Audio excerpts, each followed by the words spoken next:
Basilisk trigger. Can hit a little bit later. This is still early. We're only 4 minutes and 30 seconds into the game. Trigger very quick. 2 more mines get dropped. Yeah, this is pretty good by Trigger, man. Yes! Oh my goodness! That's amazing. He's supply blocked. Oh no, he's heavily supply blocked.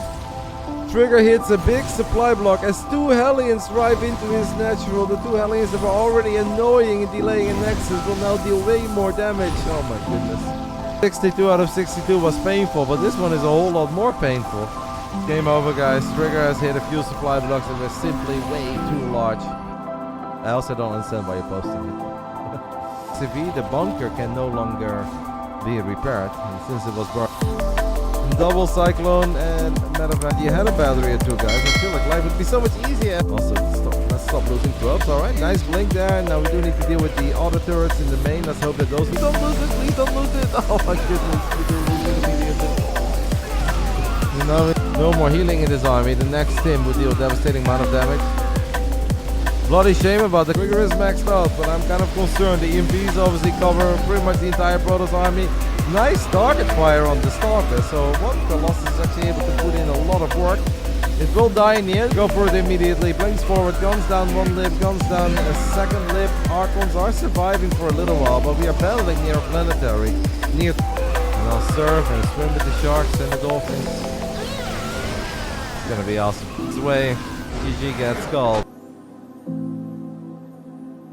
When the roaches are out, and then it comes down to perfect adept movement. Or Lynx, by the way, attacking the probes on the other side of the map. He leaves 2 adepts behind in the natural. He's gonna kill probably like 9 or so. We have a lot of Zerg units now running to the other side of the map. Losing the War Prison, by the way, guys, is... That Observer was out of position, guys. Would have been nice to have it there immediately. Maybe he could have put some pressure on the Larkus. The Swarmos in game 1. We didn't get to see any Swarmos. We do get to see Swarmos here in game 2. Solar is maxed out, and this is where he's obviously going to ramp up the aggression. We have Roaches, Ravages, and a couple of Lynx. 6 Archons, triple Immortor. If they can just battle the Roaches. The Roaches, Ravages, and Locusts are here as 7. He has 1 more shot to make something of this tournament. Triple Cyclone and Medevac. Good micro on the Stalker. And Probe, 17 probes. Show us the... Oh my goodness, it's unbelievable. It will be one of the biggest comebacks for the rest of the year, guys. Battery Overcharge gets activated, but the Immortal still dies. The Pylon dies. That is survived when he is in a world of trouble. Still wants to get a bit of value. Doesn't care if his medevac is... Trigger says it's been enough ByuN of you dealing damage to me. I want to deal some damage to you, and maybe we can YOLO blink on the tanks. Let's go, mate. Yeah, why not? Why not? We have a War Prism hero drop that's in the back of the main. Trigger is keeping a lot of units behind because he wants to just kill this guy. Your best performance. Find your A game. I think this is going to do it. The GG will be called. Mine drop coming out of Bunny over here. Drop, please. Not the best shots here, to be honest. Please. No. Stalkers are gonna move out and they're gonna try to chip away at this army. This is obviously a pretty scary army that's heading to the other side of the map. The Zealots are ready, waiting for 1 more round of Warpins. Bunny obviously knows about the Zealots too. Very surprising 2-0 victory for Reynor. We're gonna fire a couple of Novas forward here. These Novas connect. This is the kind of Protoss army that really benefits. Nice blink. Nice combination of firing straight here between these 2 players. Protoss army is fire, fire! Ay, ay, ay, ay, ay. It's a shame that he doesn't. Might lose a couple of units here killing this, but it is what it is. Now I still think I like the Protoss army here. That's a crazy forward. But it's good enough, guys. Without any Vikings, these Colossus will be not great people. But bit of vodka, we have a double line drop.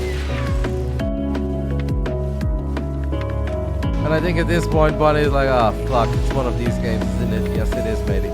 3 bases, +1, extended turbulence, Colossus.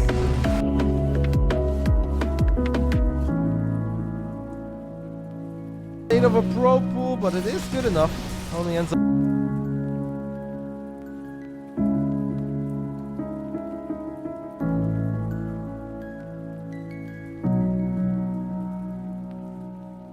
Little supply block here by Firefly, and Bunny says I can help you with that, mate. But this is once more very... Firefly takes a fight very early in the center of the map, and as long as... Okay, there is a drop in the back of the main. This could become problematic. Here, I don't know if that's doable or not, but maybe. Auto turrets could go down. Auto turrets will... That is 10 workers going down. Make it 13, and it keeps on picks are going to hurt. And the 8 gateway Zealot is good enough. Oliveira doesn't know yet that he's being proxied. First Reaper of Bunny dies, but he also kills the Reaper of Oliveira, so it's a 1-for-1 trade. He goes for it because he likes to go for it and he gets the kill. We're not totally there yet, but once we have our first Hellion out, life should be easier, but he does lose one more Reaper. Can he kill one? Yes, he can. Bunny unloads, needs to be cautious that the Cyclones don't all lock on his time, and now he's going to get the lock on. Yeah, obviously that thing will not last forever.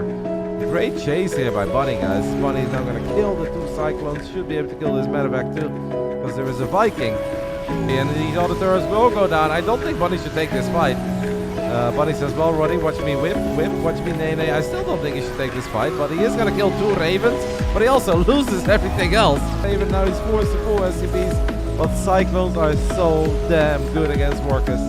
Double Reaper Hellion and a Cyclone is going to make an appearance into the main base. Oliveira is splitting up his Ravens, and he also has a medevac here, so we have triple Raven, double medevac, and a couple of SCVs will die. Stim could die, guys. Stim could die, as it's like 85% done. This finished up, I believe. Stim will finish up. So a bit of a missed opportunity there. Here we are, and all the turrets will go down. A lot of SCVs will fall inside of Oliveira. Can Oliveira make this game go on, or is this just the end? All of these tanks are gonna die as well. Things that obliterate everything that walks past cannot go well for Bunny, guys. Bunny tried. He knew that obviously he was in all sorts of trouble, and he did his best to make something of this game. But in the end, it is Oliveira, the world champ, who's staying alive. Bunny will be the second player who gets eliminated.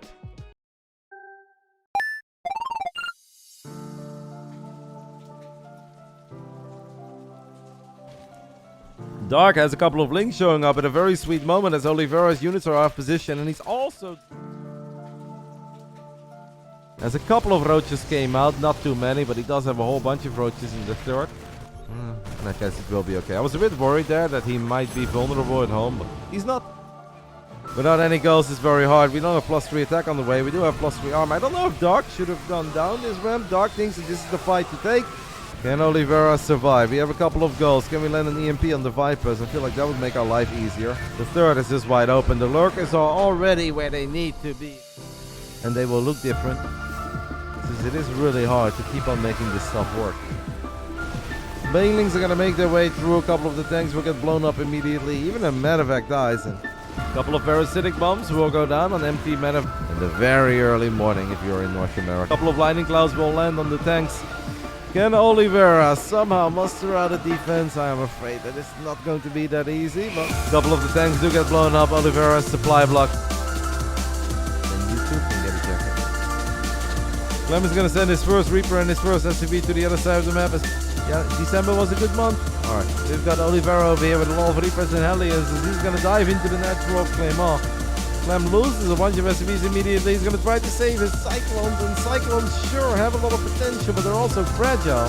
Tank is here, gets a massive shot up, by the way. Kills the first Cyclone, almost kills the second. And Clem makes a frowny face, and just like how Trigger forgot about the Hellions of Cure, maybe Clem forgot about the Hellions of Oliveira here, as they were still around. So they show up for round 2, and they get 3 more SCVs.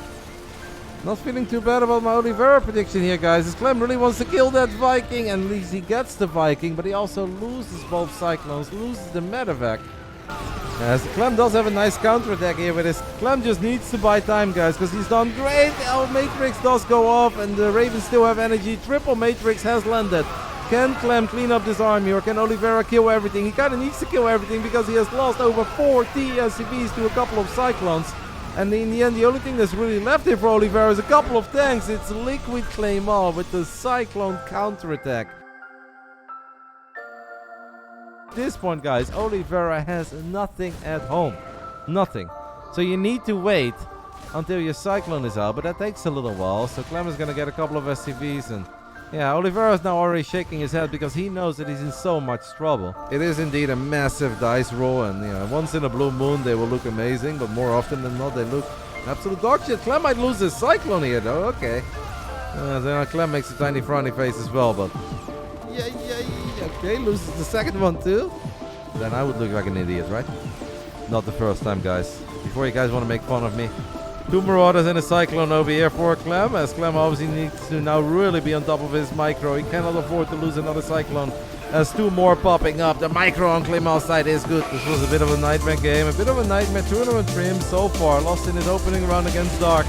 And he is going to lose his second best of 3 in this tournament as well. A tournament ran by his Chinese friend. Clem throws down a scan and he should be able to have some fun here, guys. If he drops the other turrets, I think he probably just wins the game. And he does get 3 turrets down very quickly. So the turrets push out a lot of damage. They are tanky. Kills 4 SCVs. Has a drop in the main base as well. Marines stim forward, pick up the CV. Oliveira, can he get a kill on that command? He's not even gonna get that as he just taps out. He had enough of it. Reynor is now 2-1 and Firefly is 1-2. I am not wrong here. You have to let it go. Goes for it because he likes to go for it and he gets the kill, so it's a brilliant call. It's so damn good against Workers. Doesn't matter if it's probes, SCVs or drones. Oliveira still wins game 1. I don't think this is possible for the world champ, but hey, crazy things can happen, I guess, in TVD, but no, this is not it, man. All of these tanks are gonna die as well, and I think with that, Oliveira will just tap out. GG. Normally a unit like that is supposed to be weak. Like Marauders, for instance, are great against Stalkers. So you have a bit of a Reaper battle going on. As that Reaper dies mid-air, Oliveira draws first blood. And it was a Reaper into Reactor, so this is very painful. Just don't lose your Reaper to an SCV, as the SCV has actually killed one. What a start here for Oliveira, guys. Headshot mid-air, kills the Reaper. And since in the main, we can see, this is how you actually have to respond. You have to treat this like it's a double Widow Mine. More lost mining time. It's not going to help Bunny close that economic deficit, as the Liberator is going to siege up again. I really like this move by Oliveira. Skin goes down, Cyclones will die. Bunny is obviously praying right now that Oliveira takes a terrible fight, but it is very hard for Oliveira to take a terrible fight because he just has so much more stuff. And he did his best to make something of this game. But in the end, it is Oliveira, the world champ, who's staying alive. Top left side of Golden Aura in a must-win series for him, the world champion of StarCraft 2. It is Dragon Kaisi Gaming Oliveira.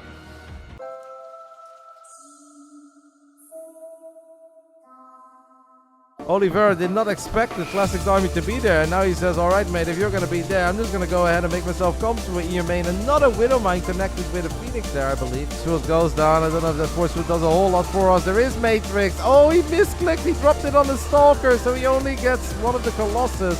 And by the time that he's got it all figured out, he is taking crazy damage. The Forge is going to... Classic knows that it's now or never. This is going to do his best. He does have a tiny chance, especially if Marines are in front of Marauders. I gotta say, I don't really love that, but that missile turret is putting in some good work. I mean, this actually looks a little bit scary. Oliveira is down in supply. We do land a couple of EMPs. This Protoss army is very clumsy, though. Killing the War Prism would be big. He kills the Prism. Once you kill the Colossus here, the rest of the Protoss army is terrible. And the Prism dies, the Colossus dies, and this is where Marines and Marauders can stim forward and wipe the floor with everything that Classic has left. Game got a little bit exciting, got a little bit close, but in the end, all the tech that Oliveira killed, I think, is going to be good enough. We have one more Nova, though. That Nova could be scary. Settles for the Viking. Our Prism is going to go forward. We're going to drop a Nova. The first one gets picked up. The second one gets picked up. A couple of Novas do die. Now, if he's playing against Opportunity Zelda, perhaps these Novas will blow up every single Terran unit. But he's playing against the world champ of StarCraft 2. Oliveira wins. I am a tiny bit concerned here for Classic, and don't forget that his tournament life is on the line. If Classic loses this game, he is eliminated from Masters Coliseum 7. But maybe he can go right now. I think this is the moment. Battery overcharge, and you go. You can lift that tank. Can he overcharge? He should, right? Yes, we have overcharge. Ooh, this could be sick hold, actually. And it is an absolutely fantastic hold. Careful though, getting up this ramp. Force fields could hurt. Kill the battery, mate. You always have to kill the battery first. He waited a little while. Tanks are going to show up. Maybe it will work. This is actually very close. Maybe it's hard to call. One more Big Daddy Immortal. Battery activated. Marines need to go for that Immortal. Will go for the Immortal. That final tank lives for quite some time. As we are now down to a Zealot and a couple of Stalkers. But one more tank shows up. One more Marine. And Roddy does not have to give out. Or maybe he still does. It's obviously Phoenixes. Maybe he does. Oh my god. Protoss is broken. Fuck. Extra Warpins. Another lift. Classic wins. Unbelievable. Well done, Classic. It is Firefly. But even though he's very good, he is going to be the underdog against the man in the top right side. Firefly obviously knows MaxPax, and I'm sure that he has seen him play countless of times. The 3-gate robot can all work. Will it work? Questionable. MaxPax is incredibly good at scouting. I expect more of Firefly. I know he's the underdog here, guys, and MaxPax is a god. But we can do a little bit better than this. Hold the Void Ray, but it doesn't matter, right? I don't think it's going to surprise MaxPax. Oh, if one of them, by the way, gets into the main, you're still going to be in trouble, but it doesn't go into the main yet. Stalker count is pretty high. Forge is done. We can start warping in cannons. If he kills the Stargate, by the way, that would be massive. MaxPax probably going to use Battery Overcharge to keep that Stargate alive, guys. Because if he loses the Stargate, he would have 0 production. I would use Battery Overcharge here. Heal up your Stargate, mate. Ooh, he's waiting a long time. He's waiting a very long time. Third Void Ray does come out. MaxPax still has a 8-worker lead. One more pylon is about to fall. Battery Overcharge should be ready right about now. Barrier activated. He's going to go for that Nexus probably. The Nexus. MaxPax is now in danger of losing that Immortal, losing the Nexus potentially as well, as he has just not been healing up his Nexus at all. Killing that Nexus is big. MaxPax, I still don't really see how you win this fight with Stalkers only, but Fireballs, Cannons and Batteries, but with Void Rays and Immortals, he's starting to do some serious work here on the other side. The 2 Immortals do win that. He recalled, by the way, but he did not recall. Oh, that Immortal still lives. MaxPax blinks forward again. One shot. The barrier is back online as well. Of course it is. Of course it is. And that is going to do it, guys. Bunny is going to get a bunker in the back of the natural Firefly. And this is the Immortal. Absorbs that with my shot. Now he blinks forward on top of the entire Terran army into Stim Marauders. Is that a blink to 4 or is that a brilliant blink? I am not totally certain. The Marauder count is dwindling. Firefly takes the 1-0 lead. He wants to just end the game here. I don't know if that's doable or not, but maybe. 3 bases, a low probe count, but he's killing an absolutely insane amount of SCVs. Stims are going to hurt, and the 8 gateway Starlord is good enough. Here in the natural. 2 adepts is the magical number to 1-shot. Unfortunate for Firefly that one of the adepts dies. Firefly has an army that he believes in, but Reynor already has Lurkers on the production tab, 5 of them, and Seismic Spines on the way. This is still going to be a little bit scary. Obviously, yeah, Storm is in the mix as well. High Templars are so exposed. Reynor is going to go for it with the Roaches. And he gets 1, the other 2 morph into an Archon, so out of the 4 High Templars with energy.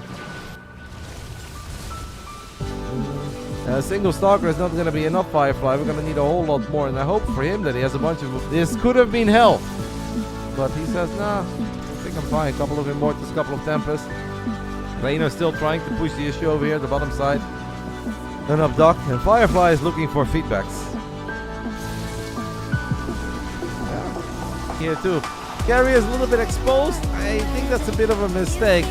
Maybe this is the moment where we just want to send it with ground units. Firefly only has +1 on its ground units. Detection! I feel like we don't have detection on most of those Lurkers. A couple of those leftover Corruptors and morph them into Broodlords. Lurkers, it is hard to get these High Templars in range. Great job there by Reynor. But the new Roddy is obsessed with Clem. He's starting to consume the entire map. I think Firefly has played a great game, a fantastic game. Unfortunately for him, it's not going to be enough to win this one. It is going to be Reynor who takes the 1-0 lead. GG gets called. Not a surround here by Reynor. Can every single Stalker make it safely to the other side? This game. Oh, the High Templars, by the way, 6 split on the Zerglings. I absolutely love the way that Reynor engaged this. He don't necessarily know where the army. This is a very decent amount of Banelings. Firefly might go down or perhaps not. As he says, hey, if you're going to attack me, I'm going to attack you. And he wipes in a bunch of Zealots for a while. And he has spent all of his gas on Banes. Banes will connect into Stalkers. The Immortal falls. A bunch of probes are going to go down as well. Firefly blinks forward on top of Roaches and loses a lot of Roaches. Forward blink here. Still Zealots in the main. Are we going to see some sick-ass Storms, or will it still be Reynor who's going to clutch out this game? If Reynor wants to win it, he really needs to win it soon. Maybe split up a couple links, get on top of the probes there.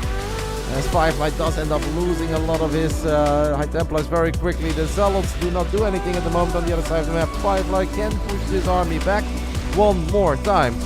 This game is truly on a knife's edge, and it's getting closer and closer and closer.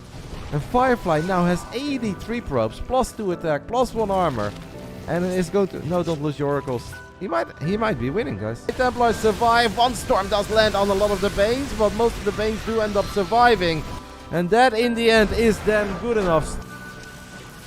Alright, the Widowmine drops have been happening. The first defense. See, guys, it is good. The ByuN is shaking his head as he's awake now. He's like, damn it, this nerd. Marines and tanks are going to make their way into the third base. The shield battery is a tiny bit late. Oh no, that tank shot is massive, guys. There's a couple of force fields go down. They shave off some Marines. We need to blink away again. Here we go. Does Firefly have another Guardian shield? He needs to move the Stalkers very close to the tanks, and he does. 2 tanks in those Marines. What we do have now, though, is Widowmine drops in the main, and this time around it's going to do a lot more damage than it did earlier, as Firefly is focused on battling all of these Marauders. Trouble, but I often say that Firefly is in trouble, and then he finds a very funny, clever way to win. Firefly honestly would have been better off to just aim move in the natural ByuN, because this defense didn't make any sense to me. Too far out of position. He tries to outmaneuver ByuN, but it's ByuN who outmaneuvers him. Yeah, he knows it too. GG gets killed. Firefly is going full zest on us here and says, oh, you have units that are good against probes, but bad against buildings. Let me make life easy and go for a full wall up and buy time for extra warpings. I absolutely love it. I don't love that warping.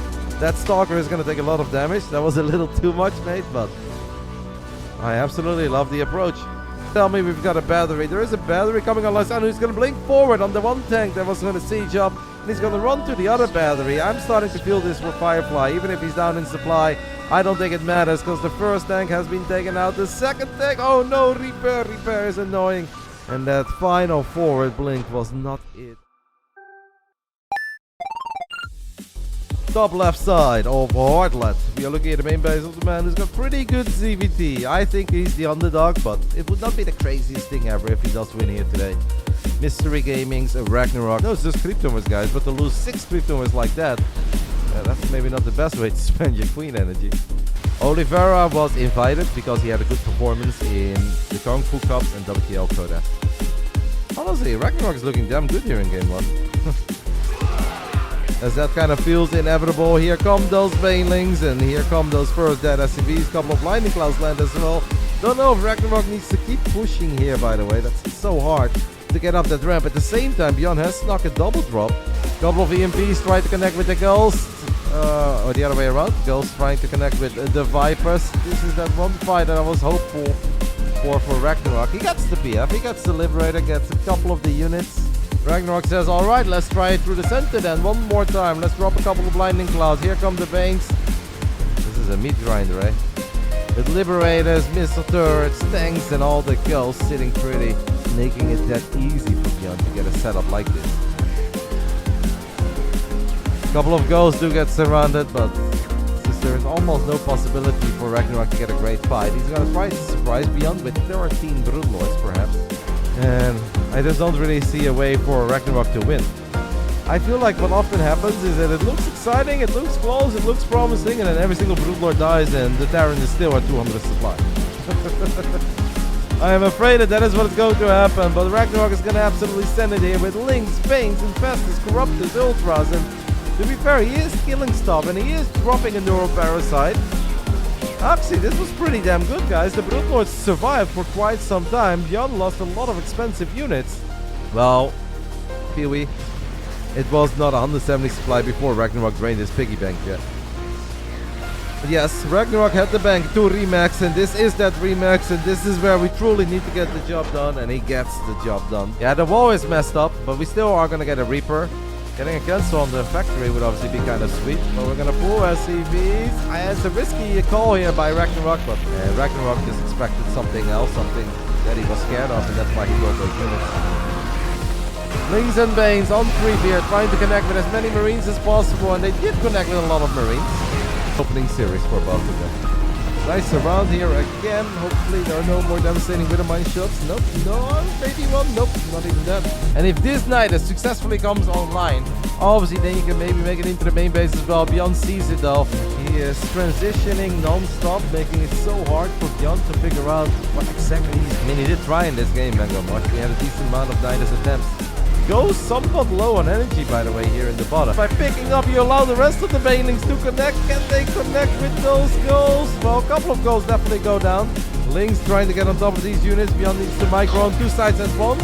We have Neuroparasite coming online on one of the ghosts. It feels that there is nowhere to run, nowhere to hide for ByuN. Nice ghost micro, though. You gotta give him kudos there. But look at all the Lynx that are showing up, and the doors cannot keep the doors closed. I think, I hope. The first best of 3 of the day belongs to Mystery Gaming's Ragnarok. I am now confident in saying that. Let's go. What a series. Holy smokes. go. GG. Man, awesome. Really well done, Ragnarok. The man indeed does have a Spire, so he could build some Corruptors. But Corruptors are expensive, and money is not something that SHIN has at the moment. I'm surprised we never got to see Battery Overcharge. MaxPax actually gonna end up losing that carrier.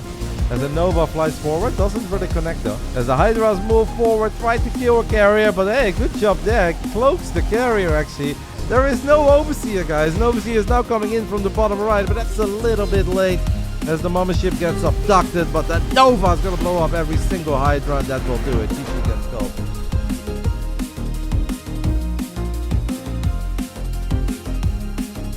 Here and fight. Corrosive Balls in the center now are going to hurt, but MaxPax picks up the Adept. There is one Spore right now, trying to keep 3 bases safe against DTs. There is obviously way more to worry about, as the Dark Templars could go for the Spore here, but will not go for the Spore. Nice. Actually kills one of the DTs as well, as he surrounds it with the Zerglings. Believes that the Lings here are good enough to get a cancel on that Nexus, and he is correct. Does get a cancel on it. So this many Zealots is a problem. A Force Field could hurt here. We're not going to see a Force Field yet, but we may see it eventually. Uh-oh. The Spire was a good choice, but in the end, he was not ready. Look at that man. He knows that he's going to have to deal with some Widow Mines. We will see. This is our opening best of 3. After this, it is a Reynor time. Ragnarok has a pretty cool little surround there. It's not a crazy amount of links, but I kind of feel like it's just the right amount of links. As he gets the Cyclones, gets the Hellion. The Marines are now going to tuck themselves all the way behind that Hydralisk den. That felt a little bit risky, but obviously it's a great attack so far. Felt that Ragnarok clearly did not expect Clem to play so committed as a follow-up. SHIN has gone up. SHIN, as in Ragnarok, has gone up to 60 drones. He's got very few Zerglings. The Queens don't have a lot of energy. Clem is playing for the late game with his triple CC, double eBay, and an armory. But I think once more we are not going to get there. Not even sure what the Lurker is shooting at. I don't really see it. Roaches and Lings is going to be the attack here for Solar. Ragnarok has plenty of killing, but he has lost his Banelings. The Baneling snipes are excellent on Solar's side. That obviously means that this is going to be a little bit scary for the man who has 6 more drones. But with the Queens, with the Roaches, with the extra Lings, maybe it is going to be good enough. Solar still has a lot of units here though. And obviously Solar can morph a couple of these low HP Roaches into Ravages as well. And I'm afraid for Mystery Gaming SHIN that this is just a little too much to overcome. GG's. Lings and Roaches working against Lings and Roaches. That one Baneling, by the way, is doing a very good job in zoning these Zerglings away from SHIN. Can Solar still hold, despite the fact that he just made all of those additional workers? He's got 9 Roaches on the production tab. Here come the Banelings though of SHIN. Solar, I think, is in trouble. I think it was a few drones too many. I didn't think he was going to make them through into the 3rd base. I think we're going to get one more game. GG gets called. Oh, baby. That is, or I just keep on using this one instead of this. One of the two, mate. Don't forget, Tournament Life is on the line. This is big, guys. This is SHIN's moment, and here come all these Ravages. And as I said, you should be able to take care of a couple of Lurkers. There's a lot of dead Lurkers, and Solar is making 15 more Hydras. Is that the play? I don't think that is the play. Solar looking good here. I have the feeling that Solar is going to stay alive in the Masters Coliseum. And the Lurkers are not going anywhere. Most of the Ravages have died. It is Solar who wins your final best of 3. Classic, I think, does need to keep 1 or 2 Adepts at home, though. Otherwise, these Links are going to be very annoying. I feel like there were more units in the natural than there were in the 3rd base, but okay. Also in the 3rd base. I guess that's what the War Prism comes in handy. And he's not done yet. He's going to get a few more. 17, 18, 19 drones, guys. 19 drones has now turned into 25 dead drones. And that's going to force a big warp in at home. And at the same time, Classic says, alright, if your Lings are on the other side of the map, how much can you really have at home? I don't think it's all that much. Solar got buffed. There's no other way to put it. Solar got buffed. 8 minutes and 28 seconds. So it's a bit better for zoning. Now it's important that if we fire that we connect. First Ravager goes down. The Solar is very committed here on 68 drones, but it's good enough, guys. Some people are very negative about it. I am very positive. It's double Oracle, by the way, with that proxy shows up a little bit quicker maybe than Solar expected it. I don't like the way that he loses that Oracle.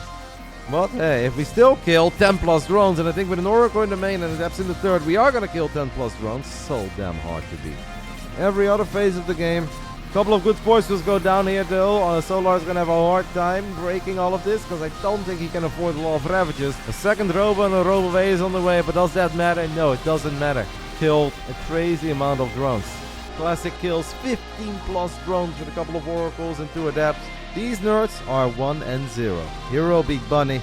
Classic beats Solar. That means that they will play against each other. Build an Oracle first, and that Oracle is going to slap. Now we have a War Prism here, we have Adepts in the main as well. This seems very bad for Classic. But Hero's making life hard by not having a shield battery here, guys. Hero could actually still be in trouble by not having a battery. Tries, but it's a little bit clumsy. He's going to make a full dive for it. I like it, but the problem is now that the shield battery will finish up. The War Prism is low on HP. The War Prism dies. Nice stasis trappy over here by Hero. That is what he's going to do. The Stalker count is kind of low. Can we blink and kill that Prism? That's what he wants. He gets the Prism. They might have a chance. Oh my goodness. Nice micro by Hero though. The target fire is perfect. Classic needs to pull even more probes, but I think now he still gets the cleanup. And then it is at least 3 bases against 2. He's down 10 workers. Triple or mortal there. And a shield battery. He says, I don't care, Roddy. I think it's a good idea. Well, he might get the pylon, but that's about it. Is very low in HP, don't lose your Prism, mate. Blinks forward, snipes the Prism, but it also means that 3 Immortals are just wailing away at his Stalkers. Still close. The Zealots are going to be able to get a cancel on the Nexus. Hope this is not a fight, by the way, that Classic can take. There's a shield battery there and 5 Immortals, all of them with their barriers alive. And Hero has so many that like losing 1 or 2 or 3 Adepts to a couple of Stalkers is not going to be a big deal. But, oh, that could be big. That could be big. Classic could maybe eliminate him. Classic is gonna try, but I do not believe that he wins this. It is so many freaking adapts. With that War Prism as well, with the Phoenix that can deny War Prism micro. Oh, Cure derping a little bit there with his units on the right side. The Viking count is so high. Can we have a battery overcharge? Not yet. Okay, he did get it in the end there. Yeah, split them up a little, mate, because EMPs could land. We're gonna have a time warp. We're gonna have a great storm to start things off with. That mummy ship looking pretty tanky. Look at the HP of these Vikings, guys. The Vikings are in all sorts of trouble. I would love to see the carriers just gun them down because every single Viking is like a second away from dying. That one Archon on the ground is doing its thing. Stalkers blink forward. And Classic is a god. Protoss, baby. We have never been more back. And Curious like, what the hell just happened? GG, just like that.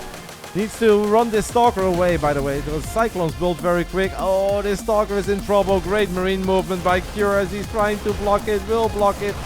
Does end up losing his first marine. Please run the Stalkers away. The Cyclone is coming. Big Daddy Cyclone is coming. Alright. A skill, the medevac, and I guess this will be good enough in the end. We shouldn't lose any more Protoss units. Phoenix is getting on top of Ravens. One Raven is alive, the other Raven is alive as well. And double interference matrix does land on the Colossus, and now it's going to be very difficult to survive. I don't believe in it. Keep an eye on the minimap, guys. Round 2 is coming. That storm does not connect. His Terran Harvey is doing really good. Classic is like, alright, Cure. Alright, mate. I guess you've done it. Well done. GG gets called. I think you gotta go quick. You gotta go in quick. You gotta make it messy and gnarly. He wants to get that first tank, but the repair. Oh my goodness. Repair is too fucking good. No, no, no. I went full Valley Girl there for a second. Gets 2 extra workers, maybe 3.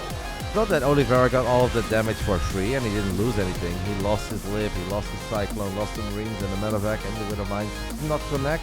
It will connect with the Stalker. Nice pickup by Oliveira, guys. But then he drops it. Now it still gets lifted. Classic knows that it's now or never. As he's gonna do his best. He does have a tiny chance, especially if Marines are in front of Marauders. I gotta say, I don't really love that, but that missile turret is putting in some good work. I mean, this actually looks a little bit scary. Oliveira is down in supply. We do land a couple of EMPs. This Protoss army is very clumsy, though. Killing the War Prism would be big. He kills the Prism. Once you kill the Colossus here, the rest of the Protoss army is terrible. But he's playing against the world champ. Tournament life is on the line. If Classic loses this game, he is eliminated from Masters Coliseum 7. Ooh, this could be sick hold, actually. And it is an absolutely fantastic hold. Oh my goodness. I feel like every lift needs to be a kill. Oliveira needs to be so careful though getting up this ramp. Force fields could hurt. But obviously Marines can hurt as well. Tanks are going to siege up. Double tank battery overcharge. So many Marines. I don't think it's going to work for Classic. We'll go for the Immortal. That final tank lives for quite some time. As we are now down to a Zealot and a couple of Stalkers, but one more tank shows up, one more Marine, and Roddy does not have to give out. Or maybe he still does. It's obviously Phoenixes, maybe he does. Oh my god, Protoss is broken, fuck! Extra Warpins, another lift. Classic wins. Unbelievable. Which means that now it's going to be on cooldown. Now the Stalker count is going to be high. And these shield batteries need to be picture perfect. We have 2 Void Rays. One of them can use Prismatic, the other one cannot. Alright. Trading a Stalker for a Stalker I think is very acceptable. Just waiting to get another Void Ray. And now he's going to use Prismatic Alignment. Kill a couple Void Rays. Prismatic Alignment has been activated. And there's so many Stalkers falling. Still 20 probes left. Stalkers are going to go for a dive on the Voice. But I think the unit count on MaxPax's side is simply too high at the moment. The Void Rays are going to kill the Stalkers here. The Stalkers of MaxPax will participate in the fight as well. So Classic has gone for a much quicker expand than MaxPax. MaxPax is going to build a Phoenix. What will Classic build? Where Classic has the better economy, MaxPax has a tiny Phoenix advantage. Both players are going to go for a blind to double Stargate, and this is the correct call, but there is no shield battery in the natural, and this tiny moment, guys, where MaxPax has 3 Phoenix and Classic only has 2, can become a very painful moment for Classic, as we have traded out 1 for 1, but now 2 for 1, and is it going to be a 3 for 1 trade? MaxPax is going to play it. Oh, he needs to get out of range of the battery. Kills another one, and another one. Unbelievable, guys. MaxPax is putting on an absolute masterclass here of how to win. Kind of feels inevitable. Here come those Banelings, and here come those first dead SCVs. Couple of Lightning Clouds land as well. Don't know if Ragnarok needs to keep pushing here, by the way. That's so hard to get up that ramp. At the same time, ByuN has snuck a double drop. Says, alright, let's try it through the center then. One more time. Let's drop a couple of Lightning Clouds. Here come the Veins. This is a meat grinder, eh? With Liberators, missile turrets, tanks, and all the ghosts sitting pretty. This is a proper meat grinder. Yes, Ragnarok had the bank to remax, and this is that remax. Only a single ghost that gets stuck. A couple of Widowmines fire at Lings and Broodlings. I mean, he did try in this game, Mango Mosh. We had a decent amount of Nidus attempts. It would be awesome if Ragnarok could just clean up this army. Any Lings, any Banelings here to really run into this army. It's a hard army to run into as well. It's a base for a base. Ragnarok is taking the supply lead. Here come the Hydras. Here come them Zerglings. Let's hope for Reynor that he doesn't start off by losing a drone here, because that would be a very frustrating start. Ooh, ByuN makes a mistake with the Reaper, and yeah, I understand this frustration. I'm terrible with messing. And unload into the natural. Vipers drop a Peril Bomb, perhaps. Careful, Reynor. Reynor loses his first Viper. And that will be the end of that matter of fact. But now the Queens do get tagged by a couple of these Marauders. Those Widowmines will burrow. What are the Vipers going to do? They drop Peril Bombs. ByuN is displaying great micro against the Peril Bombs. I think Reynor is in serious trouble, guys. Like, maybe if those 6 Ultras can come out. ByuN is not slowing down anytime soon, and he is just going for it. I think ByuN should have scanned here, by the way, to take care of the creep. But he's been battling non-stop. Here are those Ultras. They are tanky, they are beefy. The first one does die. I think the rest should be good enough, right? As Reynor now does finish up, and another Queen falls. Morphing Banelings could be in a bit of a pickle, and they are. As the Widowmines will connect. That guy was annoying me. GG gets called. ByuN takes the 1-0 lead. ByuN is going for a 4 Hellion drop, and he shoots at the spawning pool. ByuN might be able to get one good shot off. The second one is only going to soften up drones. So Reynor actually dealing a bit of extra damage to himself there. As now the Cloak Banshee is going to show up. These Banshees are early because it was double CC opening. 10 minutes into game 2. This looks really good for Reynor. Now this Queen fight does not look very good for Reynor. Bit of a massacre over here. A lot of the Marines low in HP because they've been stimming non-stop.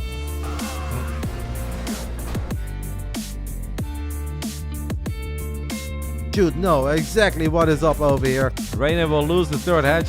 As now Broodlings and Lings are going to try to surround the Cyclones. Ling speed is about to kick in. I gotta say it's not the prettiest surround at first. But here are the extra Zerglings. Reynor misclicks. Oh. Now ByuN misclicked as well as he fired at the debris. Still ahead, guys. Cyclones are going to get the lock on a lot of the Queens first. Queen dies. This looks a whole lot better. A lot of the Lings have died, but I like it this time around by Reynor, guys. It is officially game over. Bottom left side, representing the Shopify Rebellion, it is ByuN. Very focused on dealing with those Marines. It will be one of the biggest comebacks for the rest of the year, guys. Battery Overcharge gets activated, but the Immortal still dies. The Pylon dies, that means everything gets unpowered, and ByuN is going to wipe the floor here. So this drop can now be very annoying. Starting to find a little more success than it should so far, and he's keeping Trigger busy. He's finding pickups. As the Raven is going to sync up with that double drop that's in the back of the main. 30 supply, don't lose his Colossus, please. We're going to blink. So ByuN finds an opening. At the same time, he's going to battle at the third. 2 Immortals going to have a hard time. 1 Colossus is all by itself in the center of the map. For Trigger, the journey ends here. ByuN was his final destination. First, Marines and tanks are going to make their way into the third base. That shield battery is a tiny bit late. Oh no, that tank shot is massive, guys. Well, ByuN is going to sim forward and kill the Immortal, and says Roddy, we're just killing the Nexus. Quad drop in the main is going to be the icing on the cake. Maybe we can recall, guys, but obviously Firefly ain't winning this one anymore. So GG gets called. ByuN takes the 1-0 lead. We're about to have an Immortal. Please tell me we have another Pylon powering that Robo. We have another Pylon. I don't like that blink at all. Oh my goodness, why would you do that? And that final forward blink was not chaotic. Very interesting. Normally I favor ByuN's multitasking a little bit over Cure's multitasking, but these fights, it often comes down a lot more to just what do you prioritize in the heat of the moment. Who's got the better crisis management? So far the losses are very equal. The Cyclones will keep Cure safe. And that obviously means that Cure is not done yet dealing damage, but ByuN is kind of done dealing damage. How many SCVs will die in the main? A couple of them are very low in HP. That one low HP Hellion, guys, is really putting in work. Look at Cure. The Banshee in the main will get maybe like 3-4 SCVs. That is what I expect. What's the Hydra doing chilling in the cave? Oh, drop. It only drops 1 out of 2. The Banshee is going to kill a few more SCVs in the natural, so that is good. Because there are too many units to Matrix. Okay, he is going to go for Matrix. So he matrixes every single tank. Yeah, that works as well. Because the Liberate is just on siege. It's very painful. If the Libs would have stayed siege all along, I think this would have gone a lot better for ByuN. You can just go immediately here. Why not? Yeah. Bottom left side, we are taking a look at the main base with Manus down 0-1. Needs to win 2 in a row if he wants to make it into the playoffs of the Masters Coliseum. It is a Shopify, a Rebellion's ByuN. One Cyclone is derpy, by the way. It's looking at the wrong side. ByuN has a Liberator in the mix. This can actually get very bad for Cure very quick. If the Cyclones get lock-ons on the tanks, they won't go for the tank. They go for a little bit of everything. I'm not sure if I'm feeling this attack. I think this attack had potential. Save it, man. That's a lot of Marines. There is a Viking in the mix. He is not even going to try to save it. Oh.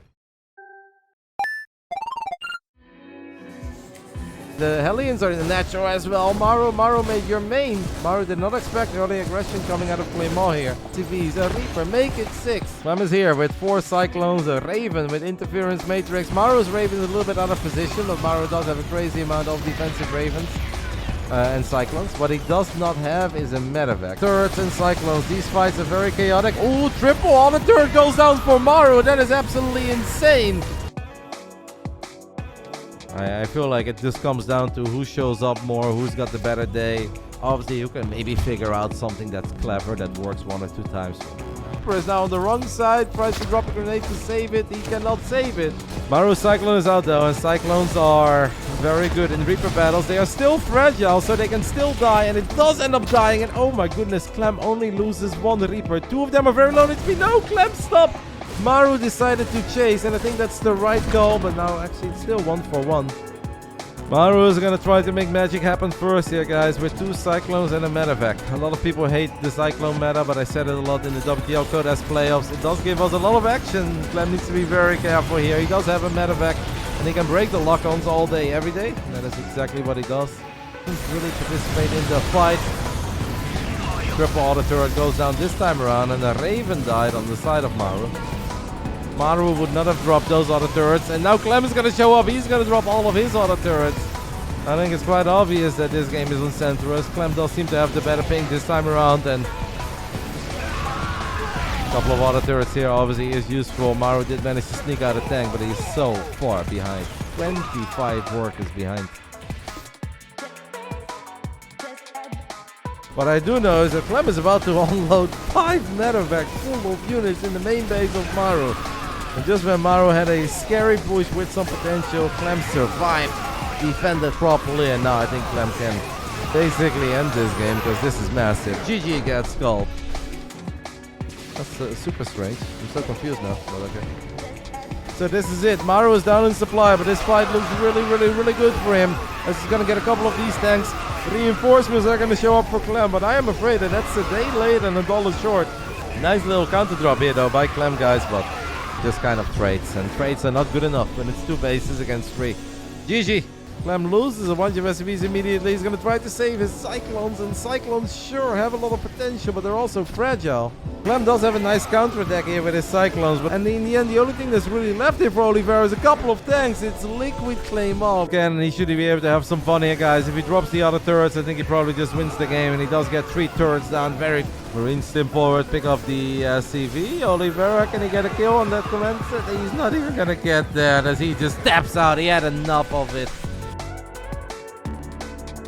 You want to win the whole thing? If you mean Masters Coliseum, obviously I'm hoping for Reynor. Always hope for Reynor.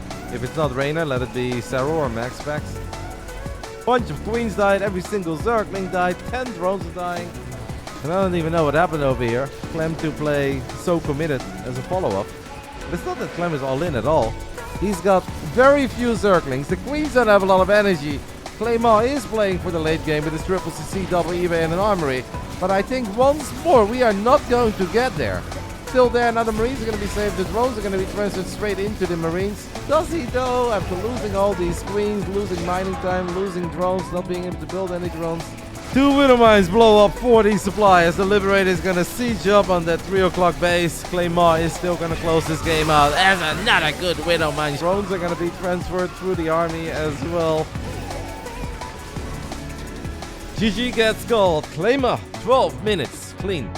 Gets a 2-0. Hellions are going to try to dive on the 3rd, and the Roaches and Ravagers are sleeping on the job. So Clem says, good morning, sir. I love the smell of napalm in the morning as he kills 15 drones, make it 16, make it 18. And that means that if you lose, you do have another chance. Clem, couple of the tanks will not siege up. Ravagers, if they can land corrosive balls on the tank, they should be able to get multiple tanks at once. We're starting to get a few more banelings right now. Clem is going to run back. Where are those Vipers? We're going to drop lightning clouds on 4 on every single tank. The Marines are still doing their thing though in the back. And Dark at the same time is going to hit the triangle and the base on the right side. But Clem has units and there is no Liberator here. So this might actually be a good attack. And Lings and Ultras will get on top of SCVs. Kill a Commander or an Orbital even. They're going to get on top of the PF as well. Can the Ghost land snipes in time to save it? Nope. So that's a very good attack by Dark. There's no hope, is what Reynor says. Go next. Snipes do land on a couple of the Ultras. More Lings run into planetaries. And Widow Mines though.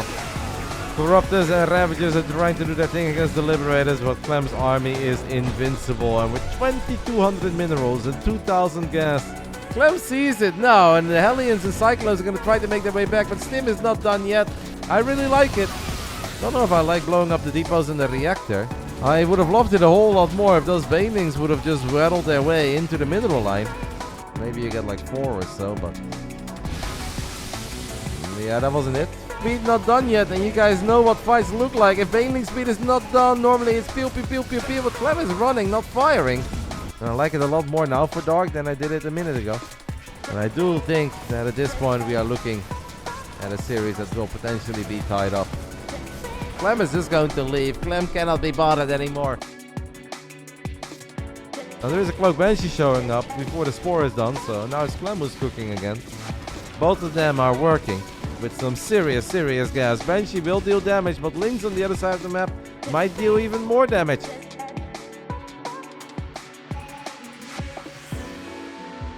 Right now with how this game is going, a lot of lost mining time. And it's starting to look to 2-2. Clem is not happy. Clem is about to see that Mudos are out and he is ultra unhappy. And he's now even more unhappy than he was before. And I think he's had enough. He does have enough. Bottom left side, tournament live on the line. It is Team Liquid's Claymore. Clem is on his homework. Maybe he just has picked up on something. So the hatchery dies immediately. There are 6 roaches on the production tab. Is he gonna go for Queen Roach Nidus, guys? Is there a world where he wants to Nidus? Because that Nidus goes up. Clem doesn't know about it yet, but even if he knows, what can he do? He could just lift and fly away. Yeah, and then what, mate? And then what? Oh, Claymore. Obviously, the Cyclone does have a lot of micro potential, and we're going to see some of that, but he's going to lose that factory before Cyclone. If I was Solar, by the way, I would not go for the starport. I would go for the factory, but as it goes on the right side, going for a depot on the low ground with 2 Rexes. Probably just going to build 3. Trying to battle Clem with slow Banelings means you're probably just going to lose all of them. Clem says, I don't care. I'm just going to pick up these units, go into the main. Queens are busy battling the Cyclones, the Hellions, the Reapers. Just teams towards the bottom. Yeah, all he has to do is pick up slow Banelings. And that's going to make Solar's life a little bit easier. Clem does gun down 1 or 2. There are some Widow Mines here. I know I've already said this a few times, guys, but I think Clem needs to siege up that Liberator somewhere. Great Widow Mine connection there as a bunch of Banelings die. And the micro of Clem is very good. Alright, Clem stays alive. Nice scan there by Clem as he picks up a bunch of these 3 tumors and should be able to get the hatch. Will get the hatchery. Never mind, we do. We have an Overseer in the back of the main. Oh, what a close moment there. Can those Banelings connect? No, those cannot connect. So Clem does successfully defend the 3rd base for now, but the lurkers in the main are becoming very problematic as a lot of Marines are dying, SCVs are dying, Ghosts are dying. But at the same time, Solar says, hey, if all your army is in the main base dealing with that Nidus, I can take out this base at the bottom. As Clem is shaking, Clem knows that he is on the ropes. Top right side, he was obviously going to go for the low ground pylon and the low ground gateway. Storm Gaming's very own MaxPax. And I don't know how long Firefly thought about this build. Oh my god, he had a battery, but it was at the ramp. It's not in the main. He's gonna walk into the natural. Will deal a lot of damage to the Void Ray. Might kill the Void Ray, but it doesn't matter. MaxPax probably needs another pylon here quickly. It's triple battery, double cannon, and soon to be double Void Ray. I think Void Rays might go for that pylon here, by the way. Does it have 200 energy? Yep. You don't win this fight, by the way, because he recalled a lot of Stalkers. MaxPax is going to break out. MaxPax is going to unpower those gates again. Stalkers have such a hard time winning this fight, by the way. Lost cannons and batteries, but with Void Rays and Immortals, he's starting to do some serious work here on the other side of the map. MaxPax putting on a clinic. Heal up your pylon there, Firefly. He does not heal up his pylon. Carol, I said it was going to be close. Forward blink. Oh, that's so risky. Oh my goodness, he gets the War Prism, but he's going to lose the vast majority of his units. Of course it is, and that is going to do it, guys. MaxPax will win his opening series of the Masters Coliseum 7. 2-0. Did not have time to read. Spore Crawler is a little bit late here, so I didn't like it. Oh, there's no Spore here, there are no Queens in the correct position, so MaxPax doing MaxPax things. As the one Oracle that he likes. As good as Ragnarok looked in his opening match of this tournament against ByuN, he looks a little questionable here, 8 minutes into the first game of the day. He knows it. Now he does have a couple Lurkers, and Lurkers are awesome. The problem is they don't have Seismic Spines yet, they don't have Adaptive Talents yet. All the Muras have died, and a couple of Lings and Roaches are not. It's an Observer, actually. One of Duck is going to land on the Colossus. Might be able to drag this game out. The man indeed does have a Spire, so he could build some Corruptus. Corruptors are expensive, and money is not something that SHIN has at the moment. As the Mothership gets abducted, but then Nova is going to blow up every single Hydra, and that will do it. GG gets solved. SHIN had so many units on the edge of his natural and in the main. Back-to-back Spires. Muras could become a lot more problematic. Is this the moment, guys, where Zealots and Archons are just a little bit too much to deal with for a couple of Roaches and a couple of Ravages? Especially the War Prism Micro is problematic. It allows the Archons to just get on top of these Roaches, and the game looked so promising for SHIN. Fire was a good choice, but in the end he was not ready to deal with a Prism, all those Archons and all those Zealots. Is MaxPax good enough? No, he doesn't even check all the props. To realize that one thing is missing. Second gate is proxied very, very, very quick. Why are we not building the Void Ray yet? The Void Ray does get built now. MaxPax is rebuilding batteries now. Stalker, guys, is so painful. If he ends up losing one, he does end up losing it. Now he flies that Oracle over 4 Stalkers. Oh my goodness, and he changes around. MaxPax is now out of position, and all the Stalkers have made it into the main. Incredibly smart, and I think he is displaying that here. Battery Overcharge gets activated, but you can just run away. Battery Overcharge is on cooldown, believe it or not. There is one Adept on the other side of the map. That's cool. And all of a sudden he was there. You blink once and he is there. Hero is gonna take the 1-0 lead. And they asked me to record some other video a few days ago. Like, I always gladly say yes to whatever they ask me to. Let's see immediately. Oh, that's unlucky. Scouter, can you believe this? Can you immediately have a battery to go back to. MaxPax finds it now. End of game where MaxPax... Oh, and Hero has a pylon in the base. Hero has a pylon in the wall of MaxPax, who's just building probes, batteries, and void rays. We have a battery, but it's in a very awkward spot, so MaxPax is surprised random oracle.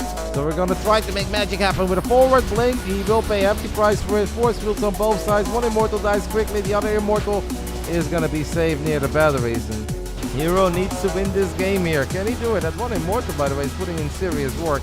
I think it's a little bit too late. The War Prism dies, and MaxPax has sniped the Observer with his own Observer. MaxPax still finds a way to win this game, as the Oracle is going to show up one more time. Already had 11 kills. He's just in so much trouble. Killing the Nexus is nice.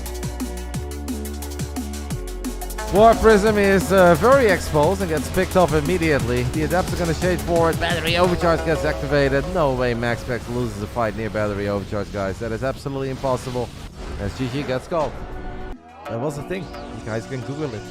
Forge this time around, and Hero actually goes for a very quick Dark Shrine, but Hero is expanding very quick, guys, so this is not necessarily the end of the world. Obviously MaxPax is still spending money on stuff that you normally don't spend money on. Don't lose your DT. Send him back, send him back. It is super important that Hero defends a lot better than he did in that previous game. 7 minutes in, DT blinks into the main, DT blinks into the natural one, gets out of the natural one, kills a probe on the low ground too. MaxPax, I think, and DT blinks behind the army, but the Void Rays die. I think he's gonna blink forward and kill that battery exactly like that, and now the Archons and the Immortals and the Stalkers and Zealots will shine. Beat MaxPax in a PvP. Oracle is gonna give high ground vision to the Stalker. Leftover Oracle looking for damage by itself, as MaxPax says, if I cannot kill drones, I'll just kill a queen instead. 2 other oracles are gonna battle lings and queens on the edge of 3. Probes are a little bit stuck. Banelings will connect. Lings do surround one of the stalkers here on creep, as MaxPax is gonna take full advantage of that choke point with the rocks. He's obviously trying to figure out what exactly he needs to worry about. He sees that the hive is done. Nice blink as well. He actually protects his stasis trap. Very good defense here by MaxPax. As we have a potential mothership going into the main base, and we could have a big old recall. Corruptors are on the chase. He needs to recall right here, right now. He needs to do it very quick, as motherships die quickly. It's too late. It is too late. It is still a very competitive game where I think MaxPax is looking pretty damn good. Viper lands on the second Viper as well. Only a single abduct goes up. I do think that these Ultras are going to die. The Corruptor count is not crazy high. MaxPax in the end decides to recall out now. 3 Ultras should never be enough to keep this massive army at bay. And MaxPax is going to get on top of the Spore Crawlers. 4 Ultras low in HP that are going to die very quick. Every single High Templar did die though. But can Reynor kill this many carriers? He's going to go for it, but Cloaking gets used. There is 4 Crawl. I don't know if there is an Overseer. Yes, there is an Overseer. I want to say I think I like it for MaxPax, but a lot of carriers are dying. Void Rays are starting to look like it, as one Void Ray sleeping on the job. Now all the extra Corruptors show up. Void Ray into triple Stargate. Scouting is massive, but it's so difficult as a Zerg to scout this. Phoenixes could lift the drone. Phoenixes will lift the drone. Overlord gets spawned. Phoenix count pretty damn high for a 6-minute game. Phoenix count is very high, and that is, I think, at least 1 queen dying. I don't think MaxPax can stick around forever. Where is that Nidus gonna go up? Look at the minimum. He can't kill the Nidus in time. Oh, that's a big mistake. Very committed to this. It's kind of all in. This is gonna be it, guys. It comes down to the Corrosive Valves, where we have a battery overcharge as well. A couple of the Phoenixes will fall. The Phoenixes are low on HP, and that is where it could become a little bit scary. Queens are good. The Phoenixes are very low on energy. GG gets called. Let's see who are the last 3 players to advance into the playoff. Top right side, we've got the best Protoss player on this planet going for a high ground pylon and a high ground gate. This Storm Gaming's MaxPax. And he's gonna drop a 3rd gateway. MaxPax at least knows about it. Now still our entire game is gonna come down to Void Ray Mike. It all comes down to this. His Classic makes a tiny misclick with one of his Stalkers, but he gets away with it. MaxPax activates Prismatic. Oracle is gonna show up one more time. So MaxPax has successfully done it. He has been able to get away with the 1 gate pass expand. Maybe there's an opportunity as we're gonna battle near a shield battery. That's risky. 1 for 1, I believe the trade was. Can he do it again? He gets 1. He gets the 2nd. Battery overcharge gets activated, but Classic has lost so many Phoenixes. Kills another one and another one. Unbelievable, guys. a Phoenix against Blue Protoss, spawning on the top right side, representing Storm Gaming. Starting to feel that this could be maybe one base Blink Stalker all in. Hero Dome wants to play Phoenix against Phoenix. True story. The Loven. I don't know. Don't have to worry about why. Oh, he blinks forward, but it's actually not in range of the stasis trap. There is a stasis trap there on the left. Battery overcharge has been activated, but the Void Ray dies. The second Void Ray in the main base is going to die as well. To blink those units as Hero blinks his Stalkers together, just to get one shot. But he's getting unlucky. He doesn't actually one shot the first Stalker. He doesn't one shot the second Stalker. That means that this Void Ray will die. And now I think MaxPax is kind of running out of steam. MaxPax, his probe, has just gone through that gap in the wall. Somebody said 200 IQ, that is exactly what it is.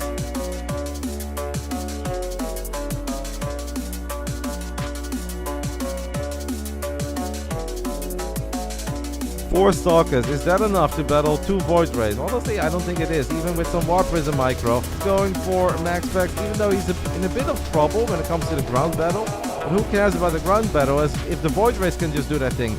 As the Adepts have made it into the back of the main, but as long as the Void Rays survive, we're about to have triple Void Ray, guys. A few more units get warped in.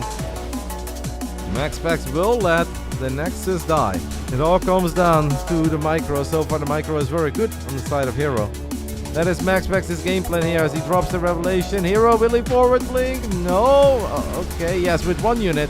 The Hero is going to go fight away from the shield battery. He's going to gun down the Immortal. He's going to gun down the Void Rays, and that is good enough. Where MaxPax opens up with the Oracle, Hero is going to open up with the Phoenix. Oh, but now this is bad news for Hero. This is very bad news. Not just because he is going to lose a couple probes, but also now MaxPax knows about the Stargate, knows about the Phoenix. Still 5 workers, guys. No, he gets baited. Hero gets baited by a single Adept, and he does end up losing 5 probes. MaxPax will now see that triple Stargate setup, and he knows that all he needs to do is just play it cautious and start fighting once he has Phoenix range. MaxPax has range, so he's gonna fire first. Oh, Hero makes the dive. Uh-oh. MaxPax, you sure about this, mate? You have Phoenix range. And he's gonna fly back, and once you fly back, your Phoenix will get extra shots up. Hero is just fighting this. He's fucking crazy. Hero is so crazy, guys. Why is Hero so fucking crazy? He is chasing Phoenix that have range, and he doesn't have range. Honestly, he's done alright. Alright is not good enough. The multitasking, we know that MaxPax excels at 10 plus workers there. Stalkers are going to blink into the main and unpower 2 gates and unpower the Robo. And 2 Stalkers is not going to be enough, so MaxPax is not done yet. And a Revelation here would be sick, by the way, because he would actually revelate both of the observers. That stasis trap was revealed by those ups. It probably really pains Hero to be the defensive player here, as MaxPax has used that Warp Prism, and he's going to warp in a lot of DTs into the main. Seems like one Nova connected. Not a very religious man, but if he was, this would be blasphemy. He has a lot of money, should be... Oh, that's a good Nova. The second one is not too bad either. MaxPax actually in a little bit of trouble. Oh my goodness. So Hero fires a Nova to kill some of these Dark Templars, but he blows up his own Immortals.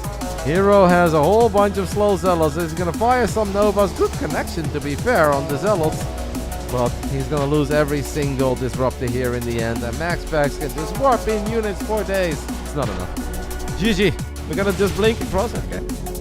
One shot, one kill is what Hero says. But obviously Hero needs more than killing one Stalker. Hero, you're so fucking crazy. Oh my god, prismatic alignment, battery overcharge. I think every single Stalker is in trouble. I'm surprised that MaxPax is showing so much respect to those Stalkers. Hero blinks into the main, kills the batteries, kills the pylons. Bottom left side, we are looking at the main base of the best Protoss player on this planet. We're going to have a hatchery at the gold. Let's focus here on game 1, as so far it has just been all-out defense from Dark. I'm afraid for Dark that he's actually getting a little stuck. This is that moment, guys, that Dark dropped this, as I think this is a fight that MaxPax initially can take. That is also just a passion project. It's almost like I try to do good things for the community. We have a low speed bane stretching into the third base. Is that one Nova with this Nova is not going to go off either, as I think that was the wrong spot to unload it. But we need better than not bad Novas. I kind of wonder how that is even possible, as now this Nexus is potentially going to get cancelled. MaxPax doesn't want to cancel it, but he is forced to cancel it. Oh. Nidus has been dropped. Does MaxPax come online? That's risky. Okay, this actually works out perfectly. MaxPax is a god. Why would I ever doubt him? He lets 4 queens come out. Dark did not transfuse. I love the quick recall.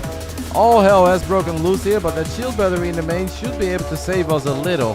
Pongo could land as well. The first Pongo does get fired. The entire speech 20 times. MaxPax is going to go for a little recall in the bottom left side of Golden Aura. He's going to get on top of this hatch. He will take it out. Now we need to recall home again immediately, because Dark is going to attack him. He does take his entire army. He will recall home.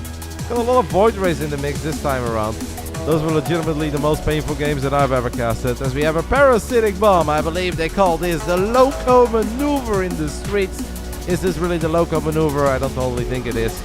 As we're going to move the Corruptors on top of the carrier, so Parasitic Bomb could potentially kill the Interceptors. Didn't really work, but obviously Dark has an overwhelming amount of units. Working on the hatch, but Dark has plenty of Lings and Queens. Colossus already on the way, as Dark is going to fire up a 7-minute, 26-second hive. Oracles don't have crazy amounts of energy. Battery is going to come online. He could use Overcharge to save the Nexus. Did it for a split second, but it's not going to be enough. And now we got slow Banelings rolling into the third as well.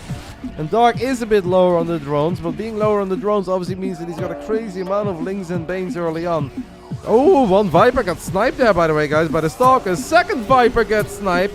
Now only a single Abduct goes off. There is enough energy for another one, so 2 out of 3 Ultras do die. Lings and Banes crashing in, and Stalkers and 1 Colossus not good enough against the Ultra. Battery Overcharge with the Archon will help. A Void Ray with Prismatic Alignment will help. One of the Immortals maybe getting surrounded immediately. At least the barrier gets activated, but the Lings, the Ultras, the Queens are here. Transfuse is going to land. A great fight with Transfuse. Oh my goodness. Well, obviously Dark is going to attack the Natural. Please don't lose your Natural. Alright, so far so good. Battery Overcharge, please. Can we use a Battery Overcharge? We are waiting. That is proper Walt. We had a bunch of trios yesterday. We had 2-0s the day before. And we're going to kick the lower bracket off with a 4-0. MaxPax, unfortunately, is eliminated in the round of 8. Trigger hits a big supply block as 2 Hellions drive into his Natural. The 2 Hellions that were already annoying and delaying a Nexus will now deal way more damage. Oh my goodness. Shield battery goes down very quickly. The Colossus is obviously very good against the Marines, but I'm afraid that Trigger does not really stand a chance here. Maybe we can have battery overcharge. Is that a thing, or did he already use that? A nice micro at least on the Colossus. He actually got surprisingly good here, which means that it is 8 AM for Trigger. Perhaps playing your best game at 8 AM is tough. Bunker finishing up in the Natural is annoying. The good news, however, guys, is that Trigger has a Stalker this time around. Obviously, these Korean Terrans are so annoying. They'll always be in your middle. But hey, we at least have that cannon. The cannon is gunning down. The Raven gets the kill. Nice target fire on the Stalker. So one Colossus is actually able to put in a lot of work. It will die in the end. We have a couple of extra Zealots showing up from the top right side. Is that then good enough? As one Archon was still in the mix as well. Stalker count is so low as well that the Liberators will see. Job will spread justice. Circles on the ground. And Trigger ends up losing every single valuable unit that he had. Trigger, his opening series does not go his way. GG gets called. Cure will advance to a 1-0 record. Right about now, yep, sees the SCVs. Deal with this is just to get a couple of roaches. So that hatchery is dead. Now obviously the roaches could morph into Ravagers. The only problem is the man is supply block. Don't do that. Second tank sieges up as well. Can the Ravagers take out that first tank? He doesn't get it, guys. Ay, ay, ay. And that means that he needs to run in range of that tank again. Dark loses the third base. Can he finally get that tank now? Yes. Does get it with that set of corrosive balls, but Cure's giving Dark time to at least get more battle units out, because a while ago he had no units. But obviously the Terran army should be a whole lot better than the Zerg army. There is nothing you can do. Really sweet engagement here by Dark, guys. He does land a couple of corrosive balls. Gets on top of a very decent amount of the tanks. And he actually pushes Cure back. We're getting very big shots off. The Ravages are dying. Jet wants to believe. But it was not 2 racks on the low ground. So Barracks goes up in the main. So Cure is going to make a little adventurous move out here. I don't really understand this because I feel like we're going to get slaughtered. But Cure obviously knows what he's doing. And he says, don't you worry, Roddy. Coco's very famous second wave. The dogs are going to try to jump on the reinforcements. Like minute 12, I can see. Minute 13, maybe. But minute 14, I believe this game is over. Speed and a little bit of creep to work with. And that creep basically works as a launch pad.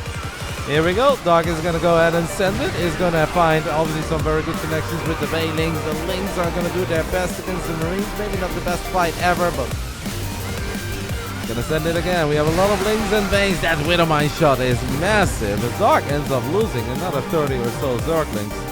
I didn't see him research it, but I also didn't see him miss it. So I guess we're okay. I like the idea of running a couple of Lings into the third. A big attack in the bottom right.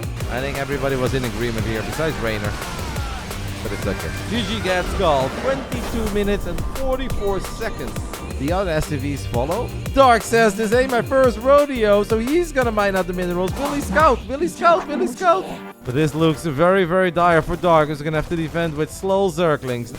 Not all that bad, but is it great? I don't know if it is great. He's gonna try again. Can he trap more? Not a crazy amount of ghosts yet. They have no Liberators with advanced ballistics. These Widowmine shots, though, are becoming absolutely ridiculous. They just keep on getting big. As Lings are gonna get on top of a couple of the Marines and ghosts. I think that's barely good enough for Cure. Full of Liberators is the best possible. A couple of the Widowmines go off. Dark says, I cannot let you have this base, sir. I believe this belongs to me. I believe I tried to build a hedge here as he gets a fungal as well. A couple of the Marines and the Marauders is even crazier. GG gets called. The Wolverine die. That is obviously a massive game changer, but it'll make us EMPs could land. We're gonna have a time warp. We're gonna have a great storm to start things off with. That mummy ship looking pretty tanky. Look at the HP of these Vikings, guys. The Vikings are in all sorts of trouble, and I would love to see the carriers just gun them down because every single Viking is like a second away from dying. And Cure is like, what the hell? And, you know, the truth is out there. I've been exposed. I would have gone for the pylons there, by the way. If you kill those 2 pylons, you create a gap. You still get on top of the probes, but Classic is like, alright, Cure. Alright, mate. I guess you've done it. Well done. GG gets called. He's in Dallas, and he wins that entire event. He is not going to make it to the big summer event. Really go there for a second. That was GG gets called, guys, and that means it is pretty hard to have units in all the right spots. Cure gets a very easy cancel on the 4th hatchery. Those were the 3 years, because we had a 3-year announcement for the EPT. Those are the 3 years that Katowice was the World Championship, so I guess it is dark.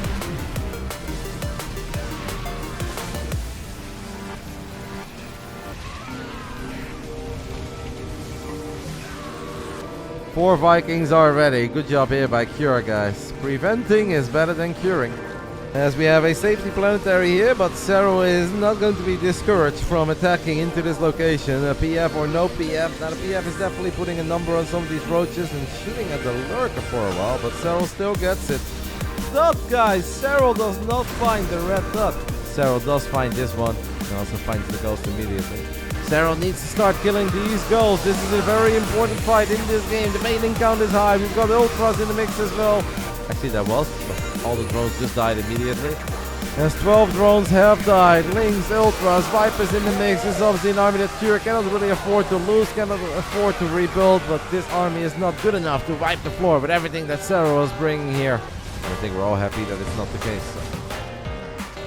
Time for Cure to do something about it, and maybe this double drop can be the beginning of a comeback. Serral is going to spot it with his spotting overlord, and he's going to pull the drones away immediately. Didn't pull them super far away, so maybe the Marines can still grab a couple. Bulgaria? Yes, I was in Bulgaria a couple months ago. Double parabomb goes. Hey, show us! Because I actually think that Transfuse saved the Viper as well. So Cure just lost 4 Vikings trying to kill 1 Viper. There's another tiny fungal lens on a couple of the ByuN units, but that's not a ramp that Serral can really go up yet. Tanks does fall. A couple of ducks have landed as we have Lynx, Hydras, and Banes getting on top of the triangle base of Cure. 8 SCVs die very quickly. Serral is still maxed out, still has money in the bank. And that is not easy, but he is going to try. If he can get on top of this planetary fortress, Banes will crash into it and he takes out another base. Can also take a great fight. Did he land some blinding clouds? I do believe so. Ghosts do not live forever. I still don't see one. But the ghost is just going to run out of energy after they use the sniper a whole bunch. Not necessarily the same phase. He tilts his head a little bit and he knows that it is all over. GG. Both players are just going to attack the other one. And that is going to be obviously very chaotic, very interesting. Because he saw the tech lab connected to the factory. This is a painful start to the TVT here for ByuN with his tournament live on the line loses. Okay, he is going to go for Matrix. So he matrixes every single tank. Yeah, that works as well. Because the Liberator is just on siege. It's very painful. If the Libs would have stayed siege all along, I think this would have gone a lot better for ByuN. It gets very bad for Cure very quick. If the Cyclones get lock-ons on the tanks, they won't go for the tank. They go for a little bit of everything. I'm not sure if I'm feeling this attack. 2 hours by car as well. He is not even going to try to save it. Oh. And ByuN will just leave. What are these games today? What the hell? I was a little bit later with attacking. In general, I always favor the guy who shows up first. As Maru is... Oh my god, Cure, he had everything in the main. He's gonna force Maru to disengage. It also means that Maru is gonna have way more energy the next time that they battle. Cure sends the low energy Raven first. So it can soak up a couple of the lock-ons. I actually think Maru is just bopping Cure here, guys. I think there is still some auto turret potential. I don't know if there are any Ravens left, but there are 4 or 5 Cyclones here. Top left side of side Delta, the man who had a very quick and short 2-0 victory over ByuN yesterday. No, Popelli, I should do better. This time I will take some blame for it. Like if it happens in the middle of a ladder game, I don't really care. Obviously both players have 1-1. The Matrixes will go down on the side of Cure, and now we can just run back to the tanks. Anti-armor missile has gone down on both sides. Honestly, kind of hard to say what is happening here. And Cure makes a very unhappy face as Maru reveals the interference matrix on that tank. Ay. Maru is outmaneuvering the Reapers and the Hellions, but it obviously does mean that he is stuck. These Hellions should always die. The Reapers will most likely die. The only question is how many SCVs he's going to get for this dive. Gets 4, maybe 5 if he's lucky. Makes it 5 in the end. And to see 2 Cyclones show up, and we've said it time and time again, guys, Cyclones, Cure is in so much trouble, man. Now he's gonna send it. He's got the Liberator in the main. I don't know if the Liberator is doing anything useful or not. Cure at least defend here. Does drop the other turret first, but I think Maru just has a little bit more, way more Cyclones. Has the medevac as well for some potential. 5 Cyclones do not do well against this many Marines. Bottom right side of Oceanborn, we are looking at the main base of Team Liquid's Cure, who's going for a low ground depot and then double barracks opening. I feel like if you live in Hoek van Holland in general, you're doing very good in life. But I hope that he has a crazy amount of links. Whoa, he loses a queen with a lot of energy. That's like you idiot. Turner's always had an upgrades in every game since Wings of Liberty. Do you even watch this game? Grab both of the queens as well. Only 3 more Banelings remain. Oh, he didn't see those 2. Because this is by far and away the best early mid game that I think he's going to have in this best of 7. This game should have been over 3 minutes ago. It is over now. Cure does still take the 1-0 lead. It doesn't mean that it's wrong. It's just the way it kind of goes. You've got multiple medevacs. You got Marines with Stim. Like, I think I'd be happy with that if I was Cure. It's not that hot as the Vipers went a little too far forward. Solar lost a lot in the center.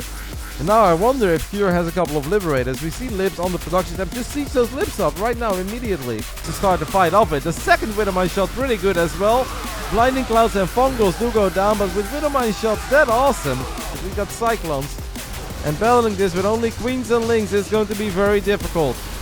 Solar looks at his army and he says, I think I can do it, but the Lings get absolutely fried by the Hellbats in the back. And look at this Hellbat all in with 51 SCVs, guys. Triple CC. Reynor said this build is busto, this build is broken. And it's almost like Reynor is pretty smart. Cure is cooking. Very good micro here off creep as well. A tiny connection on one of these Banelings, but Solar indeed has 800 gas. He is going to queue up a couple of Vipers. He's got an Ultraless Cavern on the way, but... And then I do think that Solar is going to lose 1 if not 2 bases and the game is absolutely over. What a Widowmine shot there! Yes, earlier we were wondering what about some Hellbats. Well, Hellbats are good, but they are not as good as Widowmines. There was an insane connection. Solar now down 50 supply. Wondering if there are more Widow mines. One mine is still on the high ground, by the way. One mine hasn't fired yet on the high ground. Now the Vipers are exposed. First Viper dies, second Viper dies, and that is it. The floodgates are on, as the Muslim would say. It's his birthday, by the way, guys. Happy birthday, Benny. If you want to form some sort of a human shield, we'll drop a corrosive. He asked you for PvZ advice. I assume you told him just play like Roddy. You didn't tell him that. Some more long distance mining. A few more phoenixes.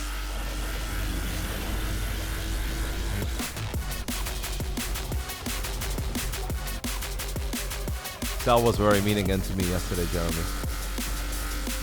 First Cloak Banshee shows up in the main, fires a couple of missiles, but only gets a single drone. Hellbats and Marines will go down this ramp. Queens are doing a very good job in transfusing each other.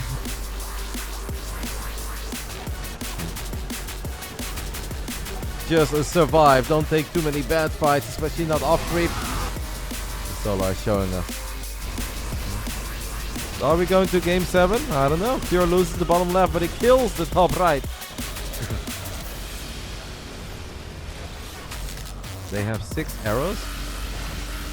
I mean, at this point, I'm just thinking of my boy LittleLight. And look at this supply. Cure is dropping to 100. Does not have the bottom left. Does not have the top right. Ghosts are dying. Medevacs are dying. And that is going to do it. Up 3-1, guys. But it seems like it's not going to go Cure's way. As extra Hydras have shown up. More abducts are going to land. And these Liberators will not get the job done. GG gets called. Bottom right side, we are looking at the main base of the man who was the MVP of the WTL Codes playoffs in the summer. On-site gaming Solar. Classic with a little bit of an old school 4-gate Adept Warp Prism Resonating Glaive Masterclass. Should be able to pick up the 1-0 lead here, guys. A couple of Ravages already falling. The Force Juices are doing their thing. It's not bad, but we're going to need a little bit more. These Banelings are still slow. Banelings, by the way, as one more Nova comes in from the natural. With Battery Overcharge still being around.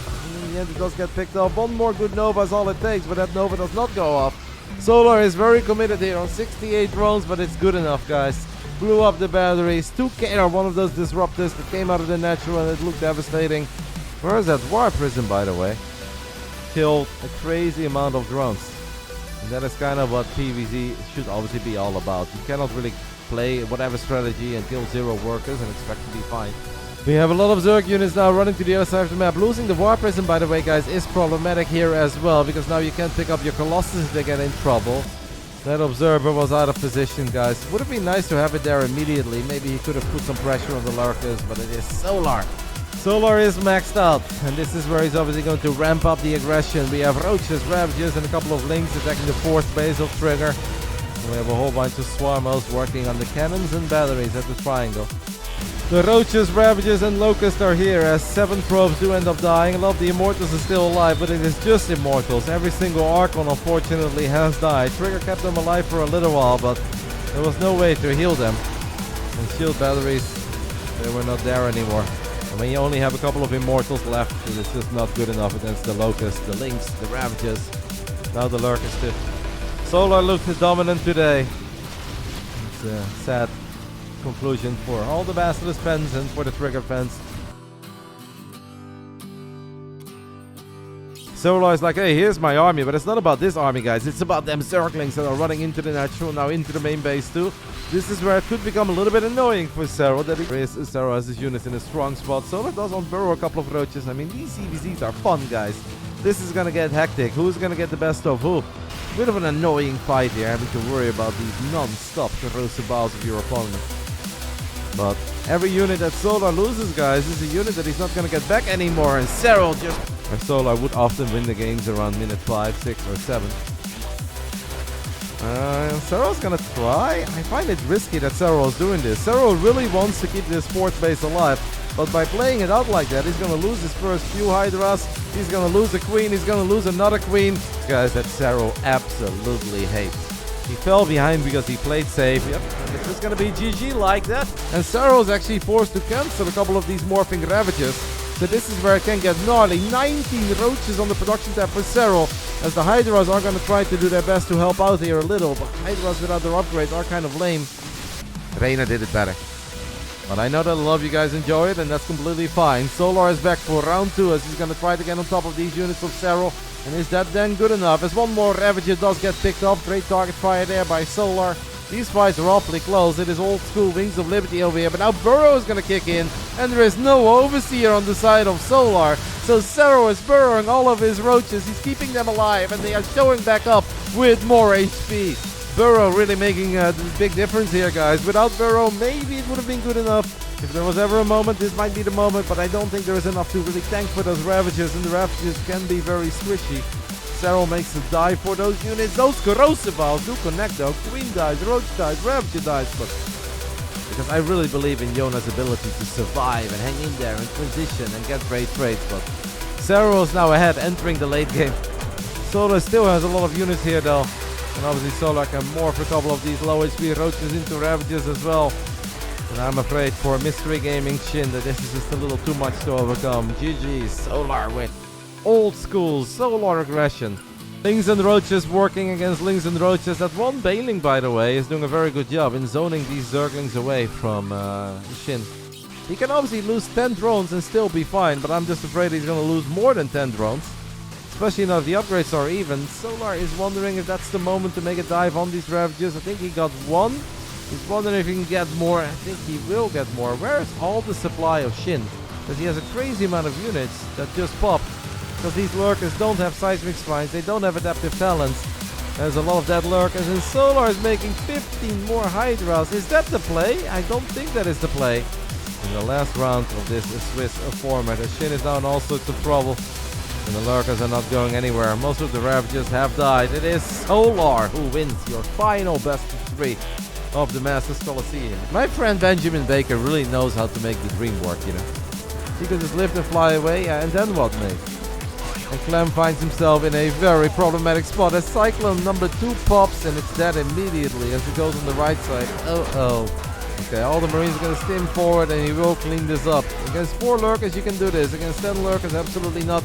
But at the same time, Solar says, hey, if all your army is in the main base dealing with that Nidus, I can take out this base. Still battling here in the center. Obviously, both players doing their best to avoid those corrosive balls. This is one of these games, guys, that if I was Solar, I'd be like, oh, fuck, it's one of these days, isn't it? Serral does have units there, though, in the natural and main as well, to deal with it. What a picture-perfect ZVZ by Serral. We talk about mirrors sometimes that it can be a bit more random, that it can be very hard to have the right response for everything, but I kind of think that the roach count is pretty high. Serral knows that too, so he's just going to go for the roaches here. He's going to go for a full surround. Serral with a perfect call there. But this is also not going to go that well. Serral again has a perfect setup. Look at this defensive concave. I think Solar just had enough of this best of 5, guys, to be completely honest with you. I already said it after that first game. Sure, it was just one game in the best of 5. But it must have felt to Solar that this was one of these days. Lings and Banes are going to crash into Hellbat and tanks on the high ground, but it obviously means there are still so many Marines on the low ground. Cure could snipe those Banelings. It shouldn't really be all that hard. Solar, by the way, really is battling, man. He's actually staying alive for so much longer than I thought he was going to stay alive. But the final Liberators have sieged up. A few more Marines and Marauders show up. This game should have been over 3 minutes ago. It is over now for a fungal. We are not going to get a fungal. That was a big Widowmine shot, guys, to start the fight off with. The second Widowmine shot pretty good as well. Fewer than it previously went. And it went a little bit better. As so far he's having trouble getting through. Show us the Hellions, please. Ooh, those were big Hellion shots. If you want to form some sort of a human shield, we'll drop a corrosive ball, and that is going to be good enough. I mean, at this point, I'm just thinking of my boy LittleLight. And look at this supply. Cure is dropping to 100. Does not have the bottom left. Does not have the top right. Ghosts are dying. Medevacs are dying. And that is going to do it. A lot of SCVs are dying. That gold base of Cure has died. We are so back. It was far from game over, but the moment you get lurkers out against Marines. Oh, there's a lot of the ByuN units here on low on HP. Banelings do not get Hydras have shown up. More abducts are going to land. And these Liberators will not get the job done. GG gets called. And Solar with an insane comeback, man. Down 1-3. Tournament live on the lines. I enter the game 90 seconds in. A lower bracket best of 7 between one of the best Protoss players on the planet and one of the best Zerg players on the planet. And believe it or not, we are cannon rushing. There come all these slow banelings, and obviously the lair got picked off, so you can't get baneling speed until your lair is done. We have a cannon in the back, stalker count is high. Immortals and stalkers with pretty decent upgrades. Look at these oracles just wailing away from the skies. Kinda stopped microing our stalkers for a little while there, as one of the phoenixes is getting picked off by a ravager too. Close, but I think it's not a fair fight, as the adepts are gonna take a fight here against the lynx. A decent amount of adepts did end up dying. Oh, now he's gonna target down this poor crawler. That is obviously big. This doesn't really seem like the attack that Sweet Dreams are made of so far. Does land a good Nova on the top left side. The Immortals are still kind of getting enough shots off. The Zero is now very casually sniping another base. We'll fire a couple of Novas here towards the south side. That is going to be good enough. This is still a single pylon wall. The Void Ray is going to work on the Overlord. Here come the Banelings. Something done. I'm afraid they're not going to get a whole lot done, but there are way more links coming in. That is obviously not a trade that a Protoss player would love to take, but Solar's having a very hard... Oh my goodness, extra Zealots will storm forward. They will charge in, and Solar is now a 2-base Zerg. Okay, and this is it, guys. Hero says, fuck it, I'm gonna send it. A couple of lurkers down the ramp is not as scary as a couple of lurkers up the ramp. And a few lurkers have gone... Turrets and Cyclones. These fights are very chaotic. Ooh, triple on the turret goes down for Maru. That is absolutely insane. And Clem gets hammered here, guys. It's all about those auto turrets. Scary push with some potential. Clem survived. Defended properly, and now I think Clem can. So this is it. Maru is down in supply, but this fight looks really good for him. As he's going to get a couple of these tanks. Reinforcements are going to show up for Clem, but I am afraid that that's a day late and $1 short. The man who was down 20 supply gets the fight that he was looking for. On-site Gaming's Maru goes 1-0.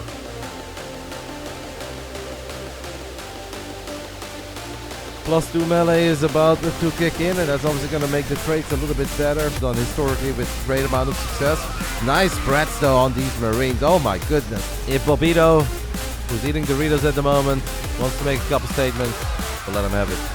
Goes for an immediate counter, and yes, Liberators are great, but obviously you're going to have to lift that Orbital Maru.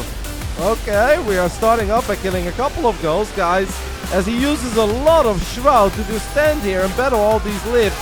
How good is that ability as another Blinding Cloud goes down, but the ghosts are so tanky, and ghosts are simply better than Hydra. I think Serral did good there, but nowhere near enough. This ghost army is just invincible, guys. It does not die, and because of that, Maru will take the 1-0 lead. Serral does have a lot of links and banes. I want to say that I think it is enough, as Maru is not moving the Hellions. Is he going to move me and save the Marines? Well, he saves a couple of them. Other Maru, and he will do it at the absolute last second. It's a big moment, guys, because if he loses 5 mines there to those Widow mines, he's actually in trouble. Serral's taking... I did point out that Serral had that base very early, and because of that he can maybe make more banelings. Are these banelings good enough to kill this planetary? Well, links and banes is good enough. Safe to say that Maru has done his homework. He wants to make sure that doesn't happen anymore. This fight is really not that pretty for Serral. Does have banelings connect with the ghost towards the very tail end of it, so... GG gets called. 2-0 for Maru. Top left side of site at Delta. We are looking at the main base of the man who defeated Serral in his second playday. It is On-Site Gaming's Maru. I am incredibly concerned for Dark in this game, but I hope that Dark can find a couple of little victory. Queen's Eye, make it 4, perhaps make it 5, as Dark is sending links to the other side of the map, but he's not getting anything done. Now he just loses everything, and just like that, Dark has gas income now, but yeah, it's gonna take a little while. Baning Nest is only now going down. Like, oh, this is kind of a painful fight. I'm just calling it how I see it. Dark is gonna go for a Hail Mary counterattack, and this counterattack is pretty damn good. Links kill a lot of SCVs. We have Banelings in the mix as well. Problem is that he's never gonna kill the ghost. GG gets called. Maru is your first player that makes it into the top 8. I think there is still some auto turret potential. I don't know if there are any Ravens left, but there are 4 or 5 Cyclones here. Maru can pick them up all day, every day, as he kills the Cyclone, kills the Ravens, and that's just it. Obviously both players have 1-1. The Matrixes will go down on the side of Kira, and now we can just run back to the tanks. Anti-armor missile has gone down on both sides. Honestly kind of hard to say what is happening here. Ay. And that is just it, guys. Kira is going to be forced to tap out. The GG gets called, and Maru says no Cyclone, no problem. Can Cure at least defend here. Does drop the other turret first, but I think Maru just has a little bit more, way more Cyclones. Has that medevac as well for some potential. And Cure is going to try to make some magic happen, but obviously there is nothing that he can really do here, guys. 5 Cyclones do not do well against this many Marines. It is all over. First Widow Mine gets picked up. The second one does fire and gets a couple or so Banelings went down. But the 2 Widow Mines went down as well. Let's see, the Planetary Fortress is not ready yet, and Maru is just going to cancel it because he doesn't want to lose a PF on the ground against all these Lings and Banes that show up. Banelings crashing into Ghosts as well. A couple of the Ghosts have died. There are still so many Banelings remaining, guys. There's plenty of free supply to fire up a whole bunch of Mutas. And he is actually going to make some rid of it. Don't forget that a lot of these SUVs, if you see that game, you're going to get angry. I promise you. And then Yona 3-0 Reynor. But when Reynor was 15, he went to WESG and he made the quarterfinals of the big tournament in China. I mean, the Vikings are doing that thing. There are 3 very low HP Ghosts in the back. A couple of Rootlings could kill these Ghosts. Maru's supply is plummeting, but does Serral still have anti-air left? Yes, in the name of Fungo and a couple of Corruptors, and I think those couple of Corruptors, is that good enough then? We need a few more, but he's got 9 more on the way. Game should be over. The final Vikings have died. Looked maybe a tiny bit scary for Serral at one point, but if I would have him, then absolutely. Serral sets up the surround. Maru is going to be forced to pick up these Marines and Hellbats again, but by doing that, he leaves his tanks on the ground. Obviously, could not save the tanks there. Here come the Lings, Banes, Hydras, and maybe instead of just the Sensor Tower, if we make this attack, then we unburden the Lings, and then those 2 Lings kill every single missile turret. Big Widow Mine shot again, though. That's the second time that in that spot a massive Widow Mine shot connects. Hydras would really love to kill this command center. I don't think there are any tanks. Well, there are tanks. Lings and Banes are gonna try to finally take care of all of these girls. Plenty of Overseers in the mix as well, so personal cloaking won't do a thing, and I believe that this is kind of it, man. Man, I mean, SCVs beat Stalkers, but do SCVs beat Ravagers too? Dog just says, I don't give a fuck, man. I know these Terran players are going to keep on moving it. Maru has Marines coming in from the right, and those Marines will gun down one of the Ravagers immediately. Is there enough buffer to keep these tanks alive? Well, the tank's definitely getting a lot of shots off. Marines are starting to do their thing, but the first tanks have fallen. One more tank is going to go down. Still have to work for it a little bit to close it out, because Maru won't go down without a fight. Maru is definitely bringing the fighting spirit today. Eh? You guys can say whatever the hell you want.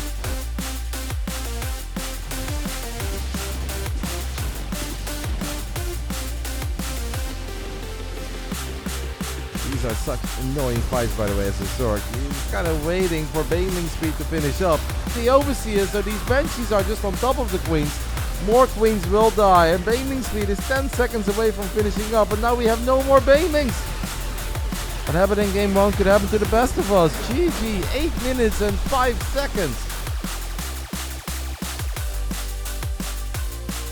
Dark just got outplayed this game. There's really no other way to put it. Maru is firing on all cylinders, and he is steamrolling Dark. GG gets called. 11 minutes and 45 seconds. The Ravages are here though, but the bunkers will finish up. Losing 8, 10, and 11 SCVs, all completely fine. They are in range and they killed that tank too. Speed on the builds that they are doing, because Maru was the one who opened up with the Hellbat attack. Don't dish it out if you can't take it. Which is incredibly rich coming from Todd. Rich Vespian geyser as the Ghosts are making progress, and we're gonna go pew pew pew pew pew as Lings, Roaches, Ravages, and Banes are gonna try to get on top of this Terran army. I want to say this is not a fight that I think Dark is going to win, but if he can just kill a bunch of Ghosts, it's obviously not that bad, right? Dark is getting pew pew pew pew pew pew pew pew pew pew to death. 2,000 minerals is nothing, as Maynard would say.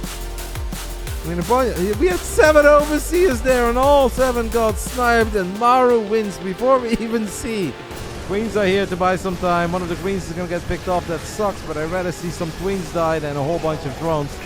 But when I say some Queens die, I obviously do not mean all 5. Bongo as well. Those are the kind of fights that the man needs, that he was looking for.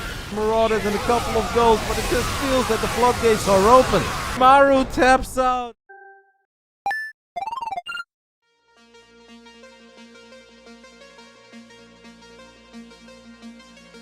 Without any goals, it's very hard. We don't have +3 attack on the way. We do have +3 armor. I don't know if Dark should have gone down this ramp. Dark thinks that this is the fight to take. The third is just wide open. The lurkers are already where they need to be. And after 12 minutes, it is dark. We will still take the 1-0 lead. Couple of the tanks do get blown up. Oliveira's supply blocked. And I think it's just a little too much Zerk here, guys. The opening best of 3 of the entire tournament is gonna go to Dragon Kaisi Gaming's Dark. He's not doing it. But that was impressive. The fact that Dark took that fight is very impressive, but he's not doing it. But if you guys want to get your hopes up again, that's fine. Who am I to take away your fun? As a couple of the tanks here are getting very big shots up. The Ravages are dying. Chat wants to believe. But there is a lot of Zerglings though that are going to get dropped into the main base. They have 3-3.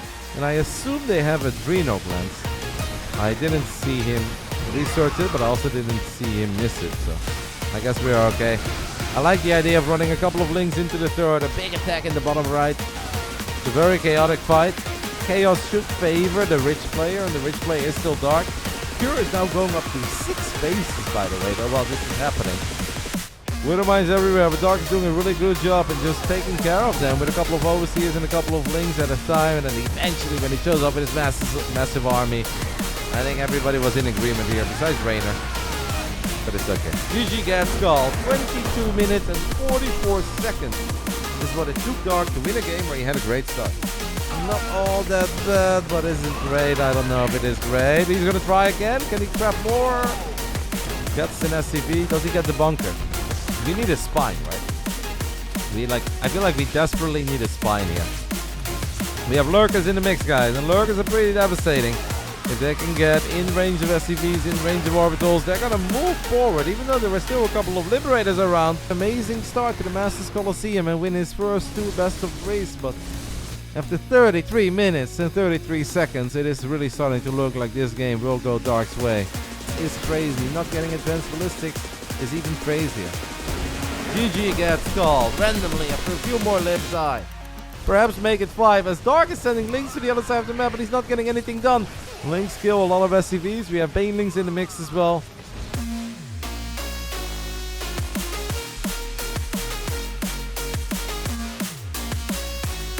He's going to split his Marines to the best of his abilities. Where are the extra Zerglings? That's what I want to know. Oh, the SCVs are in trouble. Banelings going to the main. I really like it. I don't know if... Oh, okay. Maybe you get like 4 or so, but... Full year of the Microsoft acquisition as Clem is just going to leave. Split second. Dark says I can help you with that. Clem is about to see that Mudas are out and he is ultra unhappy. He was already unhappy and he's now even more unhappy than he was before, and I think he's had enough. He does have enough. GG gets called. It's Dark who is going to join Maru and Hero in the playoffs. It is going to be a kill. Now Dark is just going to send it with Lynx and Mudas, but he's trying to kill a Spore. Killing a Spore is hard. I do not believe that this was the fight for Dark, as he is able to get a couple of the queens, but killing a couple of queens if you lose your own third base is obviously not enough. Fungals, baby, and Fungals are amazing against Banelings. Hey, we have Ultras on the way, and GG will get caught. Well, not bad to be honest. Those Baneling connections were legitimately pretty good. That suffers up a lot of the roaches from Dark. And I actually start to believe that this could be a hold as well, especially with these spines moving forward now. Reynor needs to buy a tiny bit of time, but once the reinforcements pop, and the reinforcements have arrived, there are some extra units coming in, but maybe Reynor should at least make sure he doesn't lose the Ravages, but he won't. He is just winning.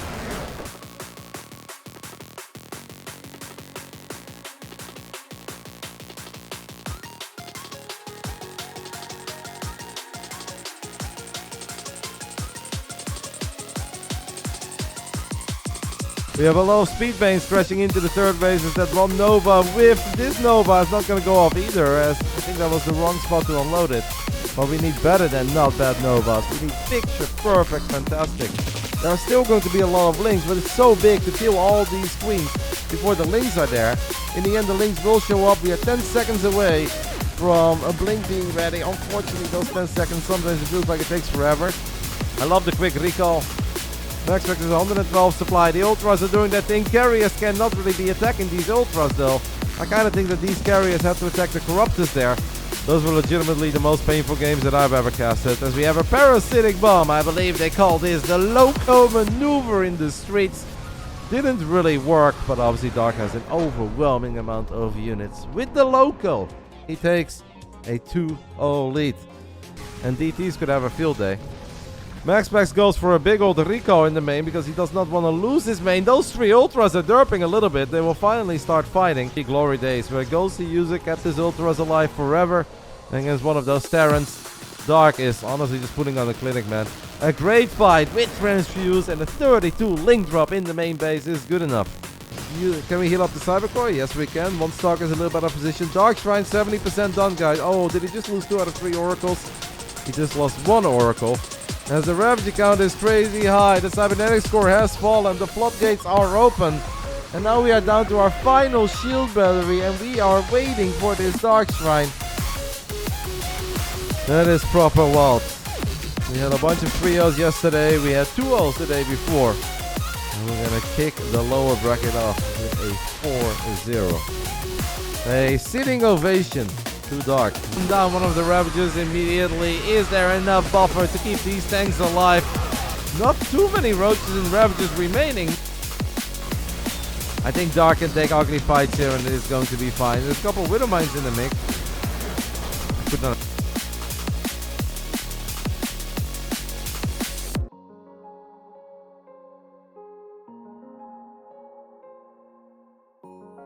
Maru is firing on all cylinders and he is steamrolling Dark. As long as Bonkers can finish up, Marines can get inside of them. The Liberator says justice reigns from above. Problem is the Ravages are in range and they kill that tank too. So now at least you get 8 drones. Dark is probably wondering what the fuck. I figured that I could deal some damage with the Mutas, but not this much. Maru's is gonna get completely overrun here. The Swarm in all its glory. Dark needs to blow up this planetary. That would honestly be kind of cool if he does, and it's absolutely starting to look like it. We have a Sharking Infestor, and we're gonna need a magical fungo here, guys, for the Zerg. That is currently teamless. We've got double Sharking Infestor. Well, Blinding Cloud Infestors, baby. Here we go. Here we go, Dark, as he lands another fungo as well. Those are the kind of fights that the man needs, that he was looking for. Yeah, obviously, the team that was down 0-3 is gonna start believing that comebacks are possible. And more links running into the main. They're gonna get an eBay as well, guys. +3 armor is about to get denied. Look at how many SCVs are dying. +3 armor is denied. Marauders and a couple of goals, but it just feels that the floodgates are open. Big bombs in the bottom right side. Maru taps out as he cannot believe what just happened. Dark is your final player to make it into the top 4. Kind of crazy, but why not? We've got storms, we've got feedbacks if we wanted to, but we apparently don't. Seems that one more Colossus will fall, but obviously a 2-base Dark, guys. Is there anyone out there that says, you know what? I still think he can do it, buddy. He's wearing him down. Dark is no longer surviving and he has never been thriving. GG has been called.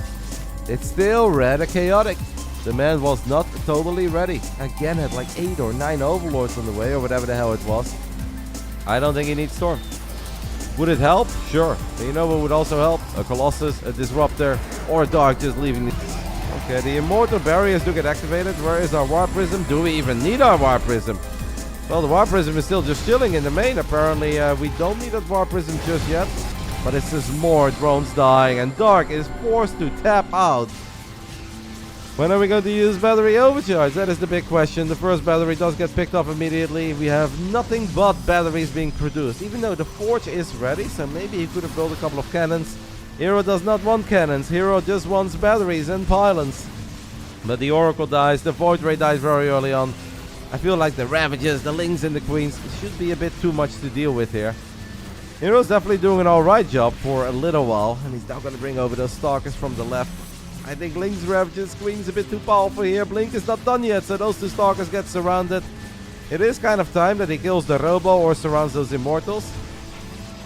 Can he get the Robo before Immortal number 3 is out? Maybe it doesn't matter. Look at the Lynx giving the hug of death. Try to just warp in more gateway units, and only a hero could ever attack on 3 being down for the supply. And some people might... Whoa, Dark shot at his crypt over there. Why would you do that? That's a bad misclick. I still think that Dark is going to be able to crank out enough units. These Zealots definitely did alrighty. But it's just a matter of time before they will get cleaned up. More Zealots are going to show up at that bottom base. So we had one absolutely fantastic Purification Nova. Unfortunately, the other ones got nullified. And the pain train is coming one more time. And it's heading straight into its final destination. And that is Hero is gonna GG out of this game town. Dark gets the victory after 12 minutes. Or is it going to be Hero who's going to close it out and get us ready for another PvZ? Here come them slow Banes on the side. All of the roaches and Zerglings are just going to go ahead and get on top of the Immortal. I don't know if that Stalker Blink was necessary. There's a few more Zealots do show up. He's got Immortals and Colossus now as well. And this is where I think Roach Hydra is going to look a little bit silly. Dark has just lost like 30-40 army supply and we haven't even seen the fight. He is going to move into the lower bracket final that will be played right after this series. A forward Blink, 4 Oracles still chilling around, and it's Dragon Kaisi Gaming's Hero.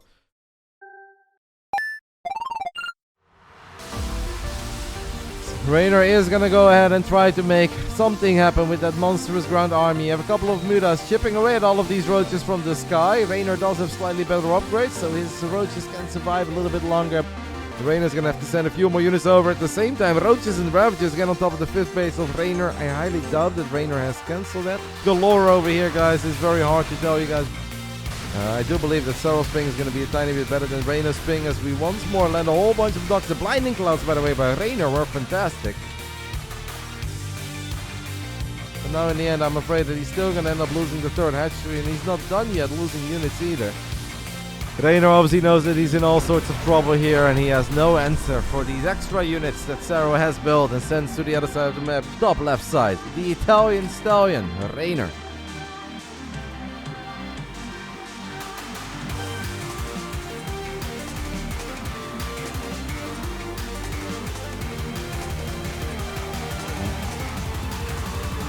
Yeah, Reynor is having a field day now because we're looking at 10 plus lurkers just battling Marines and Widowmines. Really sick. GG gets called. I wonder if a couple of Hellions can make your life better here. Oh, now ByuN misclicked as well as he fired at the debris. So both players having a bit of a misclick there. Therefore, Reynor needs a clean fight, needs a clean surround. I want to say this looks a whole lot better. A lot of the Lings have died, but I like it this time around by Reynor, guys. Oh, there's one Ling, guys. That's going to prevent the Marines and Cyclones from making it to the Del Naga Watchtower. Reynor wins the best of 3. Reynor improves to 1 win and 1 loss. It's difficult for Firefly to hang in there at this point because Reynor has created the ultimate Zerg army. We've got Lurkers, we've got Broodlords. He's starting to consume the entire map. I think Firefly has played a great game, a fantastic game. Unfortunately for him, it's not going to be enough to win this one. I still think he can be very proud of this performance. These Hydras and Lurkers are now on top of our center base. And a Blinding Cloud goes down. Yes, this is obviously, I think, going to be the end. If Reynor sends over a few more units. Couple Stalkers, couple Zealots, 1 Tempest, 1 High Templar is not enough to deal with this swarm in all its glory. Stressed out Reynor. It is going to be Reynor who takes the 1-0 lead. GG gets called. Fun game. Fun game here in the group stage of the Masters Coliseum 7. Both players are 1-1. You don't necessarily know where the army. This is a very decent amount of Banelings. One man might even say it is so many Banelings. There are Banes on the right side of the Nexus, Banes on the left side, 14 probes go down, Stalkers will go down. A lot of very low HP units. Oh my goodness, this game is so fucking close. But the Archon dies, the Zealots will fall. The Stalkers are going to fall, and the Banelings of Reynor do end up blowing 22 probes. And that in the end is damn good enough still for Reynor. I do think that these Ultras are going to die. The Corruptor count is not crazy high. MaxPax in the end decides to recall out now. Reynor's gonna go for it, but Cloaking gets used. There is Sport Wall. I don't know if there is an Overseer. Yes, there is an Overseer. I want to say I think I like it for MaxPax, but a lot of carriers are dying. Void Rays are flying over Sport Wallers. Corruptors show up. And with that, Reynor is gonna clean this up. Reynor is up in supply, but I still like it more for MaxPax. The Phoenixes are low on HP though. Queens are good. The Phoenixes are very low on energy, and it's Mass Ravager with a little bit of Queen support. GG gets called. Basilisk Reynor gets the 2-0 over MaxPax. The hatchery did get killed or cancelled. The doors are actually open. There's still a lot of Lings here actually, guys. There are a lot of Lings. There are spines finishing up. Can these Lings of Reynor make some magic happen in the main? Something got killed in that wall. I guess it was one of the Evo chambers that wasn't doing anything. But Reynor has 100 army supply. We have Vipers on the way, we have Ultras on the way. And GG goal got called. Well, a single G gets called. Reynor takes the 1-0 lead. The Roach fight looks pretty good for Dark though. How much can these Banelings do here of Reynor? Well, not bad to be honest. Those Baneling connections were legitimately pretty good. That softens up a lot of the Roaches from Dark. I'm not sure if Reynor can break Dark. Yeah, obviously Reynor has been droning up a little bit. I feel like Dark has enough units as long as he can avoid the corrosive balls. He's got 2 spine crawlers here. Like, Reynor is fighting in range of 2 spines and maybe he can actually get away with that. That's honestly kind of crazy. There are some extra units coming in, but maybe Reynor should at least make sure he doesn't lose the Ravagers, but he won't. He is just winning. He is just winning after 9 minutes and 5 seconds. And Reynor is going to commit for the hatch. Reynor will actually get the hatchery and he gets out of there with a lot of links as well. Dark knows that this one is done and dusted, as Suarez would say. Clean sweep. What a performance by this kid. Bottom right side. The Italian Stallion representing Basilisk. It is Reynor. You look at this and you may be like, man, this is awesome. I'm going to try this on the ladder. Do you know what's going to happen? Kill a single unit. The Lynx are definitely going to do that thing though. There's only 3 Archons remaining, guys. And if these Archons cannot take care of the Zerglings, that's where the Lynx and Ravagers will shine. And Reynor with an excellent engagement of his ground army is going to get the clean sweep. Banelings for days. Banelings with +3. Because Hero is not the kind of guy to slow down anytime soon. His hatchery is ultra low on HP and it's just casually going to get picked off. It's 2 melee and Adrenal Gland showing up at his 5th base of Hero. But Hero is just losing probes, losing battle units, and now even losing a Nexus everywhere we look. It is still Basilisk Reynor who clutches this one out. What a win. Reynor needs some corrosive balls. He's only going to get 1 or 2 here. We have a Disruptor or 2 on the way. These are excellent force fields by Hero that scientists will have a very hard time explaining 1,000 years from now. GG gets called. The Italian gonna lose Oracle number 4. The liar as Bill Hero split his saddle. That if this game goes on forever, it's not gonna go well. There is a chance the Protoss army will do good, but blinding clouds are always so freaking scary. And look at the blinding clouds. The entire Protoss army is good enough, as he does have a couple of units coming in from the back. His Protoss army, is it good enough to just stand here and fight? The Immortals kind of feel abandoned, and now it all comes down to a couple of Colossus and Stalkers. The Warpism gets abducted. No Warpins for you, no pickups for you. You do land the feedback on Hero's side, that's pretty big. Cinematic trailer could have been the slowest Warpin of all time. Unless these Immortals truly live forever. They're actually doing pretty good against the first wave of Banes and give us an all Basilisk upper bracket final as he wins the series 3-2. A fun best of 5 and Nailbiter. Hero is going to drop to the lower bracket. Upper bracket final. Masters Coliseum 7. Here we go. An all Basilisk encounter. And all the links of Serral are going to get us around on the Roaches of Reynor. More corrosive balls are connecting. And Reynor is already shaking his head. Oh, this is going to be annoying for Serral to deal with. Full surround right now on the lair. Is there a world where you can kill this lair? I've got roach speed. You don't. I've got +2 missile attacks. Reveal those roaches just yet. And it's now going to be forced. Nice tiny move here by Serral, but it obviously won't do a whole lot for him. He's now, oh my goodness, that is after sniping it. I mean, he doesn't quite get the full on burrow, but that would have been amazing. Oh man, just a little bit deeper, and that would have actually been the sexiest Zerg fight we've seen in years. After sniping that Overseer while losing the mid-house, but getting it done. Making it so easy for Serral to get on top of one of these bases.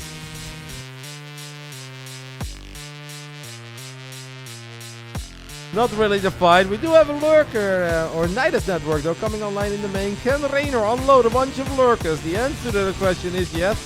Now there are Vipers here. Vipers can obviously abduct. More Vipers are better. I think you can safely, if you have the money for it, go up to like 8 or 9. And I know that sounds insane, but Zerg does not have goals. Oh, Reynor goes for a lurker run by, but his lurkers take a lot of damage. The WTL observer is not aware of this at all. He's just like, man, Reynor is doing so good. Serral can sort of defend, but not really. Meanwhile, Serral is attacking the third of Reynor, and I have the feeling he's finding some good success there. Yeah. Serral says, I am still the #1 Viper boy in the business, and now Reynor is forced to run into all these lurkers. There aren't too many units for... Reynor says, this is the fight that I need to take. It doesn't matter if I want to take it or not. I need to take it. The lurkers in the back are starting to do their thing. Most of the roaches of Serral have disappeared. What an absolutely epic game. I mean, Reynor is emptying the pockets right now. He's like, do I have anything left that can fight? It's still something, right? As Reynor says, alright, this is my moment for +2 banelings to shine. But +2 banelings don't one-shot workers anymore. Reynor still got 7, but that was kind of expensive, obviously. A 14-minute game where Hero says, alright, this is it. Now I'm going to go ahead and try to end it. The banelings do kind of make it through the cracks. This kind of feels that we are looking at too many lasers, baby. Where is Skrillex when you need him? Hero is gonna go for it, guys. Reynor is going to use the Infestor ability, baby. Microbial Shroud. Gonna try to keep these queens alive for a little while.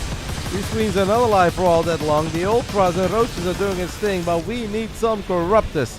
And with some Corruptus, I mean, we need a lot of Corruptus. One of the Vipers got feedback, by the way. Reynor does not want to lose another base, so he's gonna go for it. A crazy amount of Corruptus are gonna try to get on top of +3 carriers, and some carriers are dying, but not all the carriers are dying. Upgrades, baby. Protoss upgrades are so freaking important. As Reynor 4 Broodlords are so close to finishing up. The Corruptors are coming in. Please kill the low HP carrier. Reynor, he could have killed it a while ago. He is going to kill it. The Stalkers blink forward. What a fight. It all comes down to this. 3 Broodlords survive, and it's only Archons and it's only Immortals left. Reynor with the Ultras, with the Lynx, with the Broodlords. Unbelievable. Reynor's got 98 army supply. Hero has a 40. A Fungo is going to land. Lynx and Ult tied up, as Hero obviously knows that this one is all over. Reynor is smiling because he knows he did some magical stuff there, baby. As he's gonna let this Adept Shade finish up, but there are Lynx here, there are Roaches, and a Warp Prism is gonna fly into the main. The multitasking of Heroes letting him down here. The Cybernetic score is gonna get picked off right before +1 air weapons are going to kick in as well. So no +1 air weapons for you, and we're gonna see Void Race try to battle Hydras. But okay, this is kind of cool. If there is then a world where he could have killed the Hydras, but Phoenix are just better against Hydras than Void Race armor. She gets called. That did not work out for Hero, as Reynor takes the 2-1 lead. I'm happy and what works for them, right? It is not easy. Ooh, nice cancel. Typical Hero fashion, and banelings, everything Stalker, and there is one Zealot, so that's gonna keep that Sleep Beacon alive. Void gets abducted and it will die. We've got a couple of banelings in the mix to soften up all these Zealots, and all these Zealots already don't have a very good time. I think we are moments away from Reynor taking a 3-1 lead in the lower bracket final. Meanwhile, yeah. Reynor adding insult to injury with a couple of contaminates on that Robo, and that is going to be good enough. I think the strongest game from Reynor so far in this lower bracket final. If Reynor kills his own spawning pool, I'm gonna eat a shoe. He's got everything, man. It's been an incredibly strong game by Hero. As I gave Reynor a lot of props for the strongest game of the series so far on Elcyone. And then he goes for it in that center base. Not sure about that Zergling attack into the Archons and Cannons and Batteries. But we're not gonna battle Roaches, Ravages, Queens against this many Archons and Immortals. Reynor is ahead in supply, but he's a 3-base Zerg. Denied. Reynor needs to be careful because he's not that rich, and throwing away units can be painful. Hero says, you know what, I'm gonna go for it. Ravages are holding the line, but for how much longer, as the Stalkers are out in massive numbers? And I am truly starting to believe that he has done it again for the second time in this best of 7. He looked like he was in so much trouble. He's not totally there yet, needs to make sure that he too has detection. Okay, if the Broodlords get sniped, obviously that's different. Did your game-deciding fight to determine who is going to meet the great Jonas Atala tomorrow. Reynor takes his hands off the keyboard as the Broodlords have died, and he knows that he does not have enough anymore. We are looking at the main base of the Smiling Assassin. Once upon a time, the prince of the Intel Extreme Masters. Dragon Kaiser Gaming's Hero. Obviously, it's a very chaotic game at this point. A lot of workers are going to fall. Where are those forges? That might lose a couple of units here, killing this PF, but it's all good. He's forward again, needs to be a tiny bit cautious with those. GG gets called. We have a couple of adepts shading into the natural as the Stalkers blink forward. Hero probably stopped down. He might be able to get this tank. If he blinks forward, he gets it. Dragon Kaiser Gaming's Hero is absolutely cooking. So we'll just keep on snowballing. One more tank trying to siege up, but Hero is... GG gets called. Not 1, but 2. So if the Warp Prism is low on HP, the Warp Prism dies. And in the end, it will still be Hero. Hero made it a bit harder on himself than it had to be. Fight this army. Look at the amount of adepts and then all these Immortals in the middle. Stalkers are good against Adepts, but they don't win the fight against 5 Immortals. Believe that he wins this. It is so many freaking Adepts. And yes, Archons deal splash damage, but this many Adepts, they will find a way through.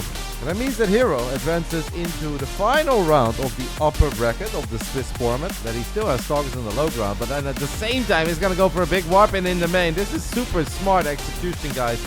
And that is why MaxPax is now out of position and all the Stalkers have made it into the main. So that obviously made it easier as well for Hero to find an opening in the main.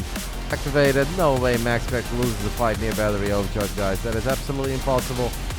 Franzi says, don't worry, Hero can just drag this game out. The Hero says, that sounds like a plan. Let me go ahead and attack, lose my prism. Fighting near a battery is not going to be possible here for MaxPax, I think. A DT blinks behind the army, but the Void Rays die. And Hero smashes this push.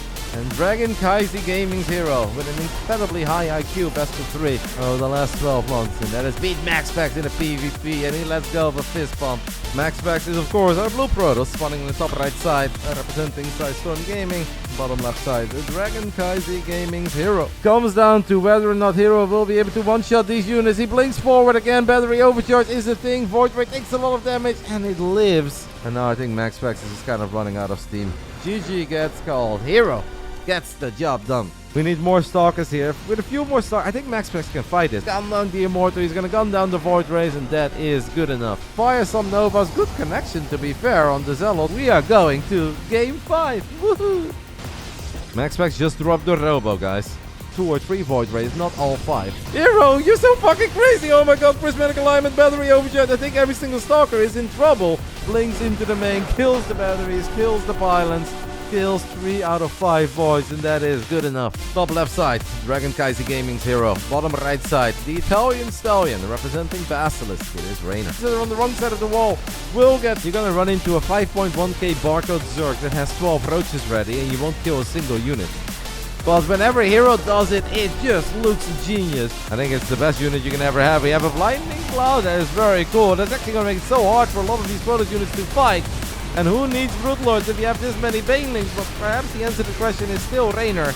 Because obviously Hero's done a pretty good job here, by the way, guys, with the Oracles. Now Reynor is looking for a surround with his Zerglings, and Reynor is going to get a bit of a surround, but the Oracles are there to keep them Stalkers safe. This hatchery is ultra low on HP, and it's just casually going to get picked off. 5th base of Hero. Hero seems to be a little more concerned about keeping his 4th base alive.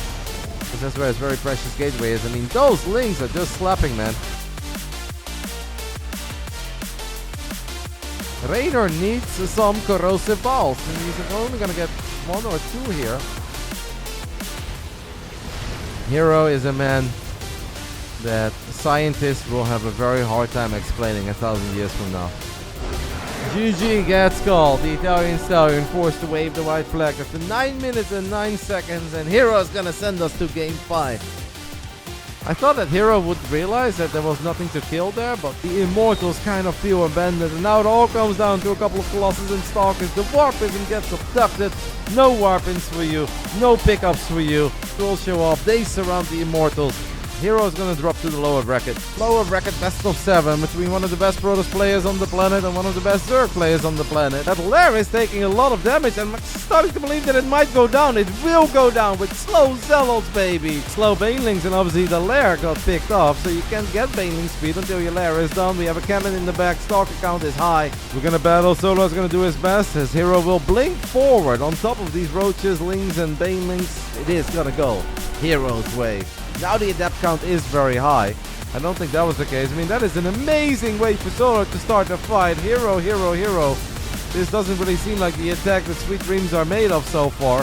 Does land a good Nova on the top left side. The Immortals are still kind of getting enough shots off. It's still a few Archons. The man has Archon tech. Zero is now very casually sniping another base. We fire a couple of Novas here towards the south side. That is going to be good enough. Dragon, Kaisi, Gaming Hero, baby. But okay, now the battery is gonna get surrounded.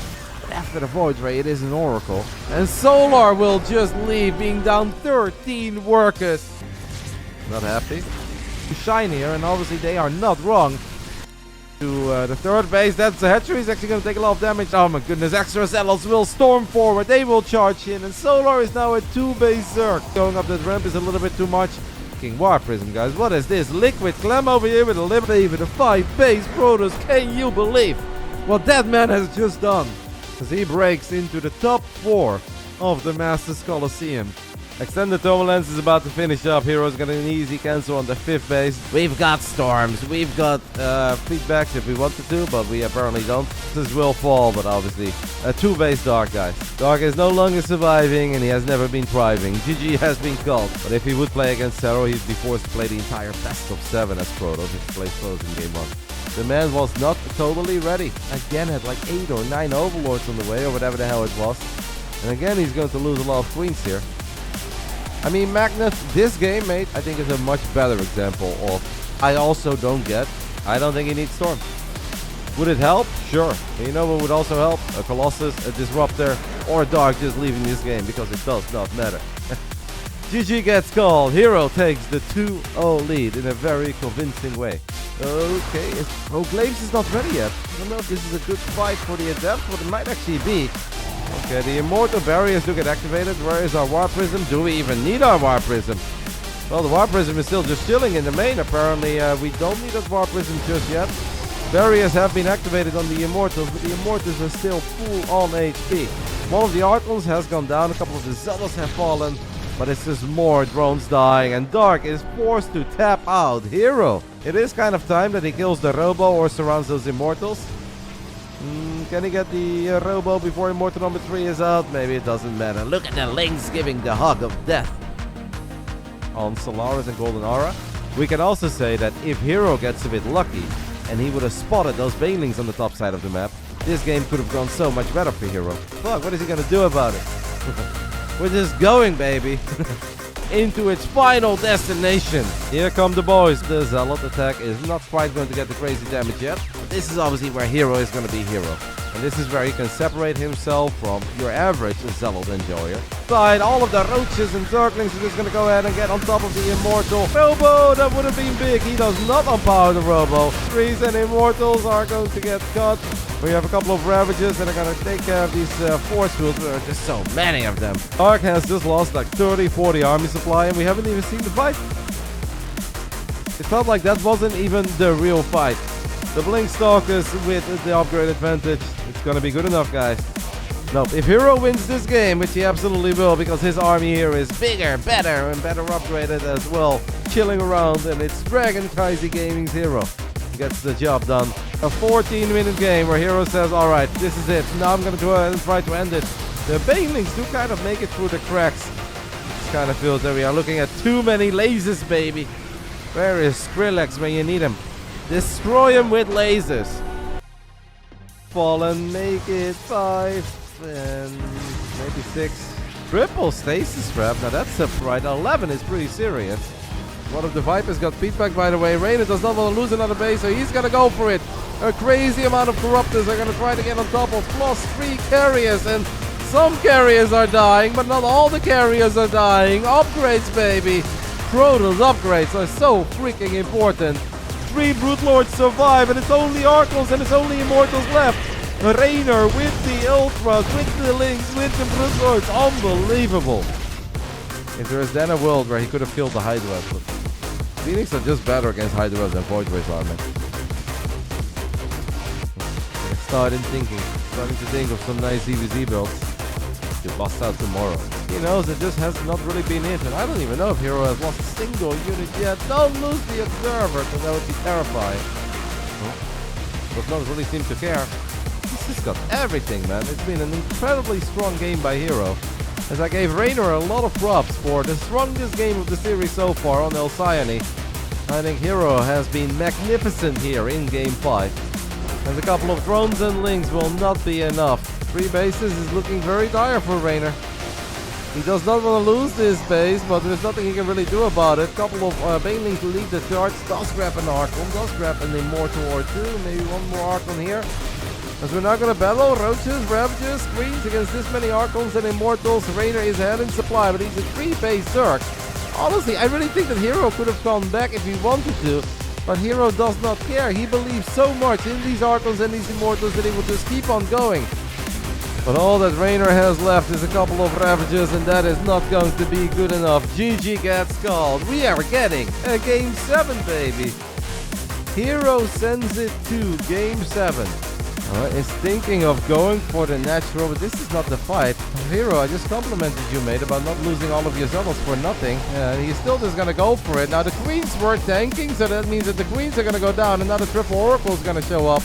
But I still think all that's left here in the end are the oracles. What a way to close out a best of 7, as the ultras are trying to do their thing, but some of them have already gone down. The Ravages are holding the line, but for how much longer, as the Stalkers are out in massive numbers. They are going to use their Neuro, but there is one more Observer, but Neuro Parasite is still going to come into play in a very big way. I don't think this has really hindered our excitement today, right, and our joy. As a couple of big storms land and a lot of Zerglings. A couple of storms have landed. The Broodlords are taking damage from these storms. Well, okay, if the Broodlords get sniped, obviously that's different. Determine who is going to meet the great Jonas Atala tomorrow. Reynor takes his hands off the keyboard as the Broodlords have died, and he knows that he does not have enough anymore. Hero wins an absolutely magical Game 7. Top left side, we are looking at main base. Zemander's representing Dragon Kaisi Gaming. Here's Hero. 0 victory over Solar, the way that they always do it. Here are the Zerglings of Serral to really get a great fight here. The Zealots in the main, however, are here in pretty large numbers, spending a crazy amount of gas on all these Banelings, so these are the kind of fights that do absolutely need to go well. It is hard to imagine that this many Banelings won't at least kill half this Protoss army. Plus 3 Lings, do not mess around. Could get difficult for Serral to keep it alive. I don't think he can keep it alive. What a timing here by Hero, guys. I mean, wondering if there's an opening. Another forward blink by Hero. I think he's going to get punished for that. Hero is retreating deep into his triangle base, but alright, we have some adepts there. We are going to battle. He's going to go for one of the queens, and Serral hops the queen back into the Nidus network, and he hops it back out, but it was low HP. 17. Serral, how are we doing? First queen with all the energy dies. Second queen dies. And we have another Nidus attempt in the pocket expand, guys, but gonna get another base, and he says, alright. There are so many bases on this map. Is this the moment that we are finally going to battle? A couple of Fungos have landed. He does land feedbacks. Storms have landed. Carriers are gonna try to do their thing. Serral tries to do the loco maneuver, but +3 carriers are great. They are almost out of interceptors though, but Serral's also almost out of anti-air. So, and that is a very big Fungo. And Serral is going to go for it. The storms are massive though on the Corruptors, but not too many carriers remain. Can the Immortals hold down the line? They did that job. They tanked for a little while. They got some shots off.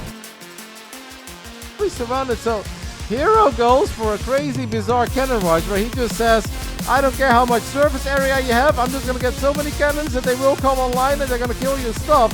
He did not cancel that cannon, so the first cannon dies, the second cannon has finished up and it's going to die. I think the bait here is that the queens move away to deal with the adapts. Here come the first 2 oracles of Hero. He grabs 2 drones in the start. How many queens do we have in the main? Sweet baby Jesus, that's so many queens. The Lings are here, the Roaches are here. 86 army supply against 14. Hero tilts his head. The adapts are gonna work on the hatch. Serral has walled off with a Spore Crawl and Eva Chamber. This actually gives me a little deja vu of how Serral tried to deal with Zest back then. At IM Katowice when the Adept Printer became a thing for the very first time. Not bad though, gunning down these queens. Can Hero get another queen? He's so close. Please get that queen, Hero. If Immortals shoot at Roaches, you're loving life. If they're shooting at queens and Ravages for too long, you like it a little bit less. The forward blink by Hero, and now it's really important that these Roaches do get targeted by the Immortals, but a couple of Zerglings are there to push the Immortals back at first. Observer is gonna get revealed by the Spore Crawler though, that sucks. The Ravager count is high. There is one thing we cannot do, and that is lose the War Prison. Oh my god, I called it. Never mind, it's 28 now, but it was 24 at first. Another sick call. I'm impressed by myself, guys. But I think killing a couple of probes is not going to make the difference here. GG, the man. And also keep an eye on the oracles. Here we go. This is not a fight you take. As we do have a Baneling finishing up there, but that's not the best connection at first. The choke point, though, made life hell for those Zealots. But Hero does find 13 drones, does find a couple of queens, and he ain't done yet. Hero's battling here, guys.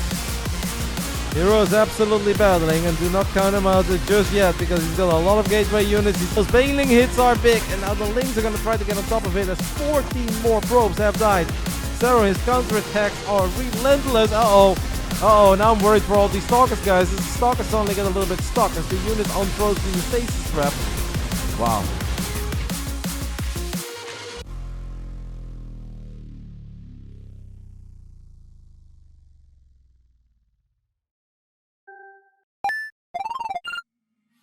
Bottom left side of Hecate, we are looking at the main base of the great Iona Sotala, his second official match of the year. But Serral is showing us that the year may be 2024, but he still got it. Not the worst, but definitely not the best either. Does snipe one of the Banelings there. Can Reynor crank out a few more units? He's gonna pull the drones as well. He just needs to clean this up. The more important fight. That's a great hold, actually, guys. That's an absolutely fantastic hold by Serral. I can guarantee you that I've seen plenty of games where the Zerg has had an upgrade. But if you think you know the game better than me, mate, make sure to let Twitchers know. Killing a couple of goals, guys, as he uses a lot of Shroud to just stand here and battle all these lifts. How good is that ability as another Blinding Cloud goes down, but the ghosts are so tanky. Ping Fungal, guys, on all the ghosts. We cannot, because there is a missile turret that's going to reveal that infester. Now the Banelings deep off creep will try to connect with ghosts, but it doesn't work out very often very well. Safe to say that Maru has done his homework. He wants to make sure that doesn't happen anymore. This fight is really not that pretty for Serral. Does have Banelings connect with the ghost towards the very tail end of it, so makes it slightly better, but not good enough. And it feels that Serral wants to leave. Serral is going to leave. There is a chance, guys, that Serral didn't remove those roaches from his hotkey. Need to get out of harm's way because Solar's main army is trailing behind a little. Bit of an annoying fight here, having to worry about these non-stop corrosive balls of your opponent. But every unit that Solar loses, guys, is a unit that he's not going to get back anymore. And Serral just bounces on this army with a beautiful rotation. Guys, that Serral absolutely hates. He fell behind because he played safe. Yep, and this is going to be GG like that. But Solar wants more. Solar wants to take these fights. He drops a couple of corrosive balls. That's going to force the units of Serral to run away. I think it is barely good enough for Serral. If there was ever a moment, this might be the moment. But I don't think there is enough to really tank for those Ravages. And the Ravages can be very squishy. Serral makes a dive for those units. Those corrosive balls do connect though. Queen dies, Roach dies, Ravager dies. But because I really believe in Iona's ability to survive and hang in there and transition and get great trades. But Serral is now ahead entering the late game. And he's just going to end it. Even before Vipers, even before Lurkers. It is Serral who wins. That's not what I was going for, guys, believe it or not. As the Planetary Fortress gets attacked by Lurkers, Lynx, Roaches, Ravages, and a couple of Hydras. Looks like I'm driving a Ferrari or an Audi S7 on German Autobahn. Serral needs to start killing these goals. This is a very important fight in this game. The Baneling count is high. We've got Ultras in the mix as well. And the ghosts are running for hills, and this is the kind of fight that Serral has been waiting for. As 12 drones have died, Lynx, Ultras, Vipers in the mix. This is obviously an army that Pure cannot really afford to lose, cannot afford to rebuild, but this army is not good enough to wipe the floor with everything. And the great Iona Sotala get on top of this Planetary Fortress. Banes will crash into it, and he takes out another base. There are Thors coming in from the top right. Can the Broodlords take out the Thors? I think so. Vipers is still in the back. Infestus. The camera of Pure, guys, because I think he's about to make not necessarily the same face. He tilts his head a little bit and he knows that it is all over. GG. What a performance by Serral. And Serral is now the first one who sneaks like he can stare into his freaking mind. And before Solar even says, I think I want to go for this, Solar is just going to tap out after he dropped down 40 supply. What a game. Still mining a bit more. Serral knows that he needs more. It's going to be hard though. I kind of think that the roach count is pretty high. Serral knows that too, so he's just going to go for the roaches here. He's going to go for a full surround. And it is so difficult for the Lynx of Solar to participate in this fight because all the Banelings make life hell. Solar is in a bit of trouble as he's going to lose the vast majority of these roaches and loses each and every single one of them. There are so many Lynx and Banes left over. And just like that, the score is 2-0. I think Solar just had enough of this best of 5, guys, to be completely honest with you. I already said it after that first game. Sure, it was just one game in the best of 5. We tried to do a drinking game for every single mistake Serral made. We would take a shot. Guess what, guys? I'm sober as fuck. Cancel it because he doesn't want to lose a PF on the ground against all these Lings and Banes that show up. Banelings crashing into Ghosts as well. A couple of the Ghosts have died. There are still so many Banelings remaining, guys. And that means that we're going to lose another 20 SCVs. The Ghosts and Marauders are still running, and not even Maru can drag this game out. GG. There goes those low HP Mutalisks, or low HP SCVs, guys. This is maybe a tiny bit risky, but okay.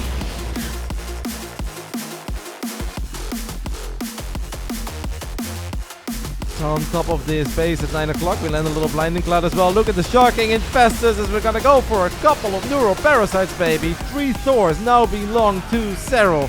As the Ghosts are running very far away, of Neuroparasites will land. Can the Ghosts take care of the Infestors? Few Neurals.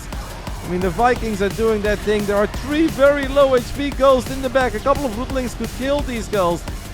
Lings and Banes are going to crash into a couple of these Marines and tanks that are obviously off-grid. Maybe we just need to right-click as well. As now we have Lings and Banes coming in from the top left. That's the first time we see that. Sorry, people get angry at me for counting Maru out, and I'm a biased Serral fanboy. Lings and Banes are gonna try to finally take care of all of these goals. Plenty of Overseers in the mix as well, so personal cloaking won't do a thing, and I believe that this is kind of it, man. Maru is going to wave the white flag. GG gets called. It's another trio in the playoffs of the Masters Coliseum. The man who lost 0-2 against Maru in the group stage gets revenge. Top right side, the Finnish Phenom, Basilisk Serral. And I have the feeling that Serral is going to get the job done here as he surrounds more units on the ramp, and he's going to fire a couple of corrosive balls this time around on the X. And just like that, it is the Finnish Phenom who is going to strike first. And Serral had a big old army, but he definitely took a lot of damage from these Ravagers. But now there is not a whole lot left to tank. I've got road speed, you don't. I've got +2 missile attacks. You don't have any missile attacks. And just like that, after 9 minutes and 8 seconds. Probably joking under the assumption that Serral was incredibly good.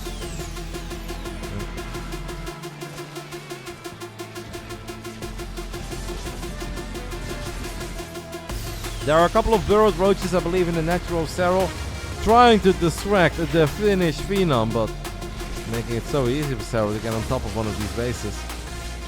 Yeah, so GG is just going to get called. Reynor knows that he is too far behind. It is just a never-ending string of Banelings coming in, and Serral is actually going to break Reynor here. As Reynor shakes his head and he's like, WTF, mate, what the hell was that? Trio against Maru in the semifinals of the upper bracket. Clem, Reynor, your Vipers are going to be so careful as he loses 1, loses 2, loses all 3. Serral says, I am still the #1 Viper boy in the business, and now Reynor is forced to run into all these lurkers. When your drones are chasing Hydras, Serral is even sending in the cavalry, the spines and the force. It is good enough. 4-0 for the Finnish Phenom. In the top right side of Equilibrium, to kick things up, we are looking at the main base of Basilisk Serral. That warp in, I don't think is going to finish up ever 90 or 100 hours of Masters Coliseum to see all of the accomplishments of the players come down to balance. We have Lings and Banes crashing into some adepts. There is one shield battery, but that shield battery cannot is going to get on top of these Archons immediately. The Warp Prism shows up a little bit too late. Crazy amount of gas on all these Banelings, so these are the kind of fights that do absolutely need to go well. But it is hard to imagine that this many Banelings won't at least kill half this Protoss army. It's going to get the job done here. +3 Lings, do not mess around. This is, I think, going to do it. GG gets called. Serral takes the 1-0 lead. Overlord Speed is going to finish up. The Banelings are here. Hero needs a good hold here to still stay in this game. And I want to say it started off promising, but the Baneling count is so freaking high. And they are starting to just blow up these Immortals. They're going to make their way into the middle line as well. Hero is retreating deep into his triangle base, but the floodgates are open. Serral takes the 2-0 lead. And just looking mega clean as always. Yeah, that makes sense because I saw you had 38 Zerg. Right, we have some adepts there. We are going to battle. He's going to go for one of the queens, and Serral hops the queen back into the Nidus network, and he hops it back out. But it was the moment that we are finally going to battle. A couple of fungos have landed. He does land feedback. Storms have landed. Carriers are going to try to do their thing. Serral tries to do the loco maneuver, but +3 carriers are great. They are almost out of interceptors though, but Serral's also almost out of anti-air. So 54 drones, there is no battery. A couple of these High Templars with the Warpers, with the Observer, with the Oracle. I really hope that that is not all the detection for Hero. as the mothership is going to try to do its thing. This does not feel like a very good spot to fight. It's only a couple of stalkers that are going to blink forward. Blinding Clouds land, Fungals land. The mothership is going to try to cloak these units, but the mama ship gets abducted. And if you're a hero fan, you're just in pure pain. As 28-23, by the way. I don't want to say that I am goated, but kind of saw that one coming. GG gets called. Serral wins an absolutely ridiculous. The Lings are here, the Roaches are here. 86 armies fly against 14. Hero tilts his head as he knows that this is a little too much Zerg to deal with. Warp Prism micros over so good. Please don't lose the Warp Prism. Oh my goodness. But I think killing a couple of probes is not going to make the difference here. GG, the man can bleed. But Hero obviously needs more than good. Because it's so many freaking tunnels. So many roaches. With this many stalkers, guys, and a battery overcharge and all these oracles that can activate Bolsa Beam, I don't hate this fight for Hero at all. Serral is on top of that Nexus in the top right side. I don't know if he got anything done there. Cancel, please. He does not cancel. So yeah, Serral does get something done. Uh-oh, now I'm worried for all these stalkers, guys. The stalkers only get a little bit stuck as the unit unfroze in the stasis trap. Wow. Oracles are doing their thing, regenerating energy. Nice splits on the Zealot. Losing on the Zealot is painful. Oh, the game looks so promising, so good for Hero for a split second, but Serral is just a magician. He will always stay alive. He will always find clever ways to buy some time for himself. And here in January 2024, after 3 epic weeks of StarCraft 2, with great qualifiers, an even better group stage, and a fantastic playoffs, Serral will be your back-to-back Master Coliseum champ as he takes out the man who took out all the other Zergies 5-1